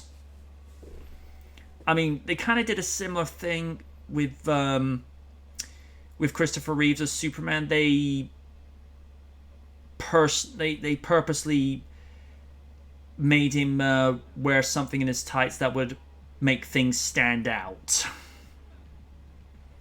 Which, I think if Chris were still here, he'd probably look at that today and be like, yeah, no. There's just certain things that it doesn't need to be seen in superhero movies. But it was the 90s, and, you know, that's what... I think it was probably a mixture of what Joel Schumacher wanted and what the studio wanted, and it's just like, yeah, anytime I go to watch that movie again, I need brain bleach afterwards. Has been adopted by the movie's official Twitter account as they continue to share the latest trailer, where Sonic's iconic face has been seen in the Sega game series projected onto the sky, and the character himself standing on a rooftop in every Batman-esque pose. There is undoubtedly no coincidence about the timing. Sonic, just don't do the Bat-2C. Just saying. Sonic the Hedgehog will return regardless of the sequel's box office performance. Most movies have the trauma of watching their box office numbers roll in before they get the go-ahead for the sequel or spin-off, but very much like the Batman, these are already seemingly in place before a single scene has been seen by regular audiences. It was announced last month that not only would Sonic be returning for a third movie outing, but there will also be a Knuckles spin-off series. They'll be heading to Paramount+. It's funny they go and mention that.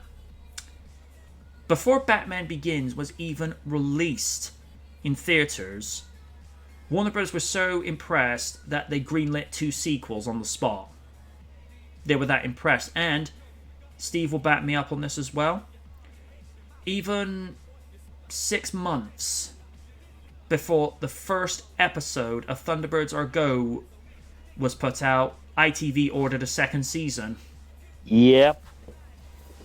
And looking back at it, not hard to see why. Mm-hmm. And in 3 years, it's that show's 10th anniversary. Good lord. Where's it gone? Sonic is one of Paramount's big recent success stories, so it's not surprising that they want to try and leverage some of that popularity for their streaming platform. With Paramount's recent announcement that they're going to be pulling in a lot of their best-known shows and movies to exclusively stream on Paramount Plus, there is no doubt that if Sonic 2 and its sequel and the Knuckles series all hit the mark, then there could be even more to come from the Blue Speedster in the not-too-distant future.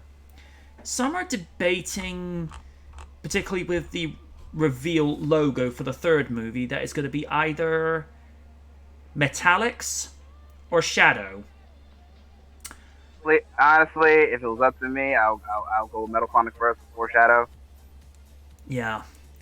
Although, I would have argued we should have done Metallics first before bringing Knuckles in, because the lore, as we all know from the 90s, you have Sonic 1, Sonic 2, then CD, then Sonic 3 Knuckles, and then you have that big time lapse between Sonic and Knuckles and then Sonic Adventure. Although Sega decided to do some retconning, Sonic CD now stands between Sonic the Hedgehog 4 Episode 1 and Episode 2. And I'm like, what? I mean, I'm all for retconning, like if it's a X-Men Days of Future Past situation where so much nonsense is going on that you need a movie to fix everything back up. But there was nothing wrong with where Sonic CD sat. So to put that in between Sonic 4's Episode 1 and 2, which are not considered some of Sonic's more flattering releases. Shut up, watch. I don't know. I like what they're doing. I mean, with stuff like, you know, with the Blue Justice symbol or the Sonic Bat signal, it's using pop culture, but it's doing it in the right way, where it's kind of being a parody of itself, where it's more of it's more flattery than anything. So that's all I've got to say about that. Although if I start to see Sonic crouching on rooftops wearing, you know, a matte black cape and cowl, like, I am vengeance, I am the night. It's like, Sonic, doesn't your doppelganger do that? Yeah, but he uses guns. I don't. Okay. Yeah. The problem is, if you then have Amy introduced as Batgirl, they'll be like, wait, Amy as Batgirl being a stalker to Batman. Oh, good lord, it's Bruce and Barbara all over again! No. Except this time, it's Batgirl as a Yondaire stalker. No. And that's another thing. If and when Amy's brought in, because it's up to the writers when they want to bring certain characters in. If Amy's ever brought in, given the age that we live in, you need to revise that character, because there are things from the games and Sonic X that wouldn't be tolerated today. Just saying.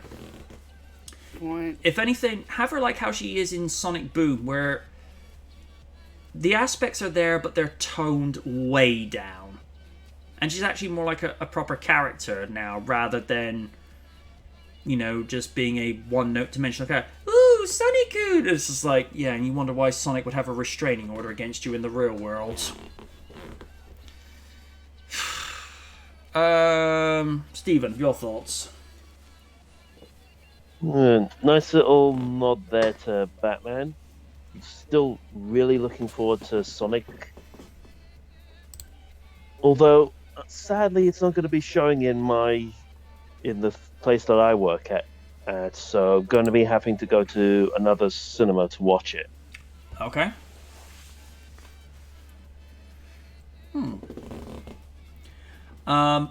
Just a quick sidestep. Dan's asking, what is our thoughts of Tony Khan buying Ring of Honor? I'm going to see what he does with that. Yeah. Honestly, for me, I like it as long as it's not in the hands of Sinclair, who's ruined it years at this point. It's a great thing for everybody. He also says Mattel just teased a brand new Owen Hart action figure for the AEW Unmatched line. Glad to see Owen getting some love. Sean, Batman, I'm going to sue that hedgehog. Oh. Copyright infringement. Dan just said, if I check the Sonic Discord, I posted a link of Ben Schwartz unboxing Sonic Movie 2 action figures. I'll be posting that on my Amazon wishlist later. And Sean going, Okay. Joker, messing around with Batman is my thing. Yes, we know. We get it. And I'm glad he brought that up, because a random clip showed up on YouTube, like the best animated moments of Batman, and there's, implying the Batman-Joker relationship. Oh, you're fighting with someone else. Don't I mean anything to you? And I'm like, oh, come on, dude, really? We're doing that again? I know my brother likes to make some interesting fan fiction, and good lord, he goes to places with that. Ugh. Liz, what do you make of the idea of Sonic kind of using pop culture like that? I kind of like it. It kind of builds to the character that we've been set up, where I'm assuming this hedgehog has read every single comic book in existence in like 5.7 seconds, and that's me being generous. Because I think I can see that, like, oh, this guy's... You can see why he wants to be a crime-fighting superhero when he's been exposed to this kind of media. Just to be careful about the books you read, Sonic. Again, I do like that they're doing this. It understands that the character isn't just using corporate synergy where it's like, oh, this movie's out, we might as well use this. No, Sonic is actually doing an homage to Batman because he's read that. I'm assuming he's read every single Batman comic book in a fraction of a second. So I would assume that's why they're paying homage to Batman, and I'm okay with that. That's actually, it fits. So I'm okay with that. Well, if you remember, in the first movie, he has an extensive library of the Flash comic books, which I thought, okay, that kind of makes sense considering considering his main power is super speed. So it's like, okay, I could see that. The only thing I kind of cringed at is where he's sledding away from Knuckles in a snowy locale, and he goes, "Oh goody, here comes the Winter Soldier." I'm like, oh, for crying out loud! I mean, if it was Deadpool saying that, I'd look and think, okay, you expect Deadpool to say something that's cringy, but it's like, oh, you. But when it's Sonic doing it, it's like, ugh.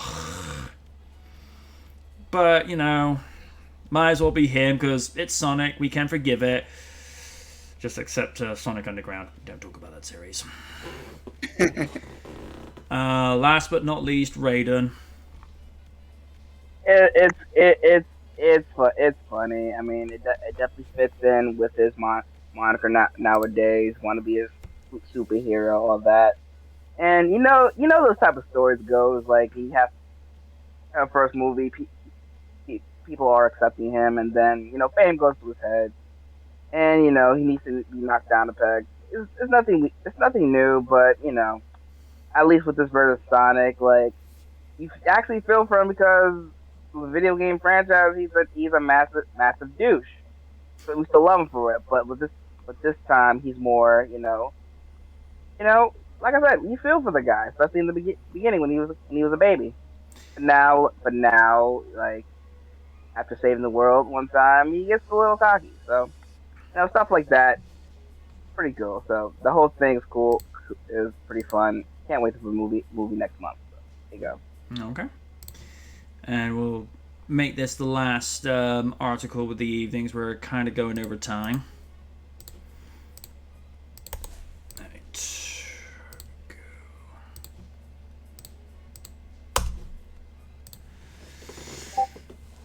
Why fans love the addition of Idris Elba as Knuckles. Sonic fans cannot wait to hear Idris Elba's voice emerge from the mouth of Knuckles in Sonic the Hedge 2. I think you mean Hedgehog, movie web. Crying out loud, you're making more spelling errors than I do, and I'm notorious for them. Sonic the Hedgehog fans have been sent into a state of blissful shock thanks to the announcement that esteemed... Wait, when was this posted? Oh, this was last year, in which case... Yeah. Let me find you something different.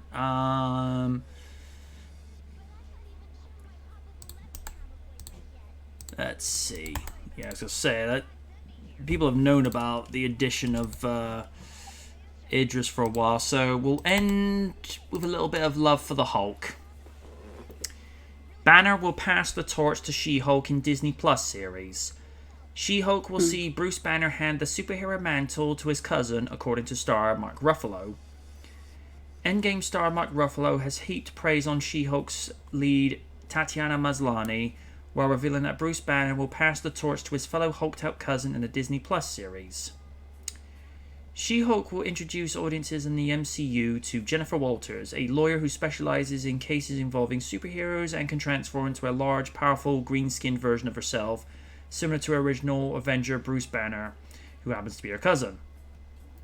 Maslany is freaking legendary as She-Hulk, and passing the banner on to her, yeah, there's some really good, funny, cool, long scenes between the Professor and her. We've never really seen the Hulk interact with people the way he does in that show. It'll be interesting.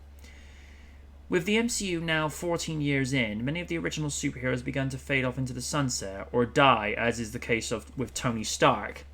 And Black Widow.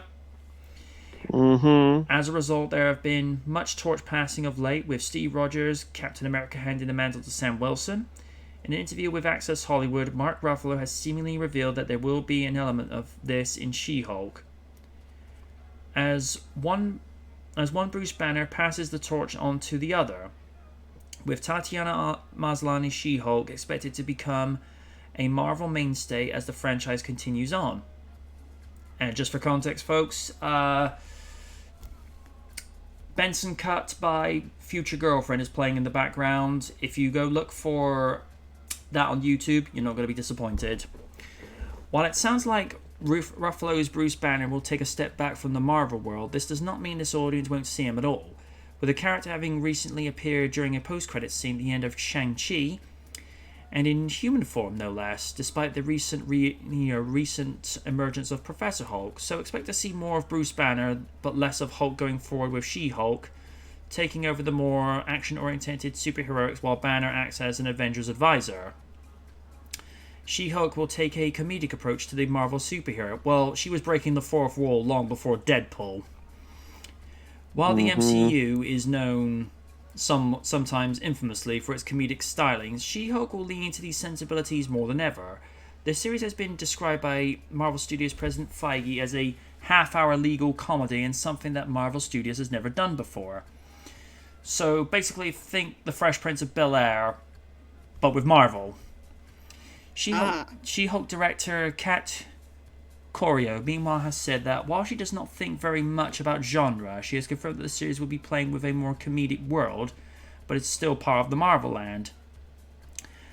Tatiana Maslany as Jennifer Walters, aka She-Hulk. The series stars Mark Ruffalo, Tim Roth, Ginger Gonzaga, Renee Elise Goldsberry, and Jamila Jamil.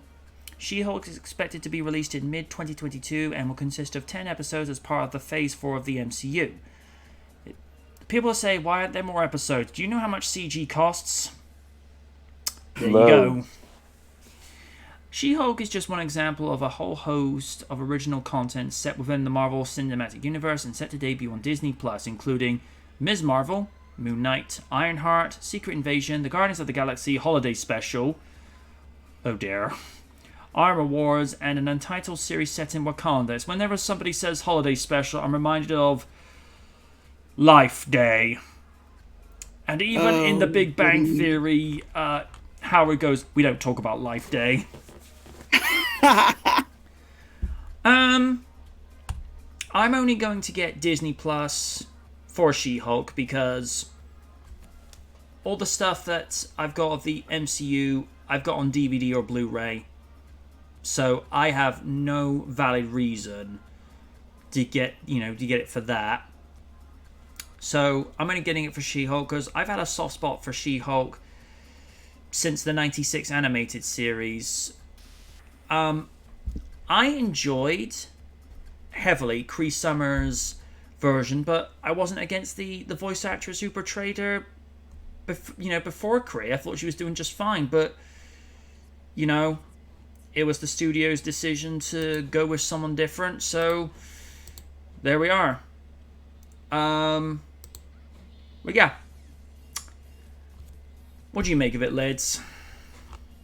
I'm okay with that. Again, we need a lot of explanations to what the hell's going on with Bruce, because in Endgame you see his arms fucked up, but he's fine in the post-credit scene for Shang-Chi. Spoilers for Shang-Chi, but he's in the post-credit scene and he looks like normal Bruce Banner. I'm like, okay, dude, I would like some clarification as to what the hell's going on here, and maybe as to what the heck is going on. Maybe his powers are in flux or something, or maybe he does fully pass on the powers to his cousin. Okay, I'm okay with that. I'm not against it. So, what time does Shang-Chi take place in the OMC timeline? It takes place. It's definitely in. Well, trying to think. It is after Endgame, so take with that what you will. But I don't know exactly where it fits in the timeline. So who knows? I'm really not sure. So. But again, I'm very excited to see what they do with this, because as for torch passing, I'm not okay. I'm okay with it. I'm not against it, because Sam Wilson is a fine Captain America. I mean, I would have liked for Chris Evans to come back, but again, it's fine. I'm fine. It's fine. And I could see the mantle of Black Widow being passed to Yelena, because woman is charismatic. You will not I'm sorry if you've seen Hawkeye or or Black Widow. Yelena is fun, and yeah, he is fun. Yeah, she's pretty outgoing. I mean, yeah, her mission is still to kill Hawkeye, but I really like how she interacted with Haley Steinfeld's character, Kate Bishop. That was they were just buddy cops, and it's I would like to see a movie with those two where Hawkeye is just mentoring from a distance, and they could call it Hawkeye and Black Widow, and technically it is, because Kate at the end of that series took the mantle of Hawkeye, so I can see that happening. But just as a buddy cop kind of thing, but I'd like to see that. So again, I'm okay with the whole passing the torch thing. So I want to see what they do with Thor and Love and Thunder, what the heck that's going to mean, if they're going to pass the torch to Jane, which, don't get me wrong, I have my issues with Jane Foster, but that's no fault of her own, so yeah. But again, I'm okay with the whole passing the torch thing, and I can see this being a bit more interesting. So just as long as we get rid of Captain Marvel, wink, wink, nudge, nudge, get Brie Larson out, please. I'm looking forward to it. Awesome. Steven? Definitely going to be something that I'm going to be checking out at some point, because I think very much there's going to be a limit of how many actors can have their contracts renewed with Marvel. So it does remind me of a statement that a few friends of mine were claiming that went back at a gaming night the other day. It's Marvel at the moment they're just overtaking cinema with a lot of their movies, and it's to a degree it is somewhat stifling. So I think they need to change it up, and these new series are part and parcel in doing with that. Then again, it's just depending on what type of superheroes you like. The mileage may vary. I get that. And to our own Iron Man in the Cyber Raiden, your thoughts? If anything, I personally can't wait in a sense, even though like I don't know. Part of me like with Marvel, it takes certain projects that I want to be interested in. But with Shield was always been a low key favorite of mine, so I'll definitely give it a shot. So for what it's worth, if it's gonna pass the source, that's cool. I mean, as long as the characters are done well, you know, I have no problem seeing how it's gonna turn out. So yeah, first I can't wait. All right.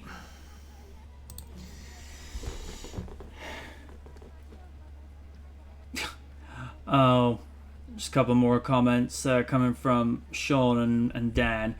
Don't forget, movie Sonic is still a kid. Yeah. Yes, he is. Dan says, "Do you think Sonic reads My Hero Academia? Maybe." That's a good possibility. Depending if they have it in that universe. I think so. Dan also says, "Sonic, go beyond Tails plus Ultra." Ouch. I don't get it. I'm not sure about that. I'm not sure what he's going for there. It's All Might's catchphrase. Okay. I'm sorry. That's terrible. I'm sorry. All right. Just before I go, before we go, excuse me. I'm just going to pop in the link of what's been played in the background so that people can appreciate the person who's uploaded this. Because music, yeah, it's good stuff that that Fun Cold actually puts out. Where it's part of Future Funk, and it's just something a little different. And the animated background is every pixel artist's heaven. That's all I'm gonna say. In fact, put it in there just so Raiden can see as well, because you'll love the visuals. Like I say, that will do it for this week. Went a little bit longer than usual, but we did kind of start late, so yeah, that one's on me. Hopefully be able to get the Space Jam review done this week. I've been a little bit hesitant because for whatever reason the smoke alarm in my apartment's just been making weird noises. It sounds like it's a DVD or Blu-ray player accessing a disc.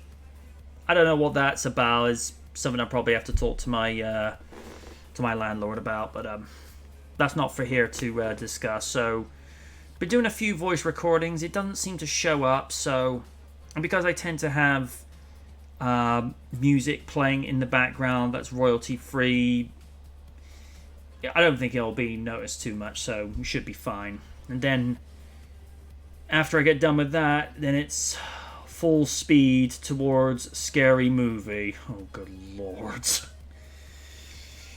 That's going to be a trip, going back to revisit that, because I can't remember the last time I watched that movie. And there's going to be some stereotypes in there that have not aged well. But it's a movie of its time, so just treat it as it is. But it's like, if they tried to remake Mannequin today with Armand and Hollywood the way they were, they'd be like, no. That won't fly. No, you couldn't do that today. Especially Armand. God, I'm sorry, you can't say to a woman today, "Can I ride you?" You'd be like, "What?" Oh no! You can't say that today. No, you cannot say that. You can say, "Can I take you for a drink? Can I take you out for dinner? Can I take you to the movies?" But you can't go and say, "Hey, can I take you back to my place and do as I please with you?" Like, no, dude, that's the sort of thing that gets you a sexual harassment suit. Just saying. And I'm amazed in the story that Roxy even agreed to go back to his place, considering what an ass he had been during that entire movie. But, you know, as we pointed out with that movie, he's a stereotype. So, you know, it was what it was. Don't make it right, but, you know, it's product of its time. So, until next week, I have been the Knight, saying good night from the night. I've been Steven. I have been the opposite. Stop by Oni Rikaku's Twitch page twitch.tv/Oni Rikaku. Give him lots of bits, lots of subscriptions, and if he ever gets a wish list, seriously do, just let people do this. I don't feel like I'm selling out. Yes, you're selling out by letting people reward you with gifts because they actually appreciate and want to reward you. And like your content. Exactly. Exactly. But then again, two simple words. It's Oni. It's Oni. Love you, dude, but there are times, you know, as Rady would say, you have to be slandered. Sorry. Like I say, the man's like a brother. We love you. It's like I say, the man's like a brother, but there are times where I'm just like, dude, I want to slap you so hard. Seriously. Respectfully. Oh, yes. But it's done with kindness. Not malicious intent, it's done with kindness. And then me and Lids are like secretly going... Secretly, yes. But seriously, support the guy with what he does on Twitch. He's been doing it for a while, and he deserves every single one of his followers and his subs because he works hard for the money. I'm not going to go into that you better treat him right because that's just going to get weird for so many different reasons. But no, he genuinely works hard on the content that he produces. I feel like in some spots he overreacts a tiny bit too much to some things. Although with GTA Definitive Edition, it's validated because that game, what the hell? Especially where people lift off into orbit just by a simple tap. Which even Steve has clipped a couple of bits where, no lie, Raiden, his character, said he gets out of the car, just gets in front of an oncoming motorbike. The bike, he just taps the bike, and the guy launches into orbit. Or something as simple as street lamps falling into the grass, not falling down onto, falling into, as in seeping down. And then running into a gas station, and all the pumps don't immediately explode. Yeah. It's always a thing whenever you're taking a classic game and porting it to a new console. There's always going to be some inconsistencies, and I feel like when you do stuff like that, you need time. But to my understanding, Rockstar wanted the game out quick. It's just like, if you port a game quickly, if you port a game quickly, you're gonna have problems. And what's up? It's the whole cyberpunk situation all over again. Oh, I heard about that. Yeah. So, thanks for your time, folks. We really are out of time, but thank you for sticking with us, and we'll see you next week. Good night, everybody. Yeah.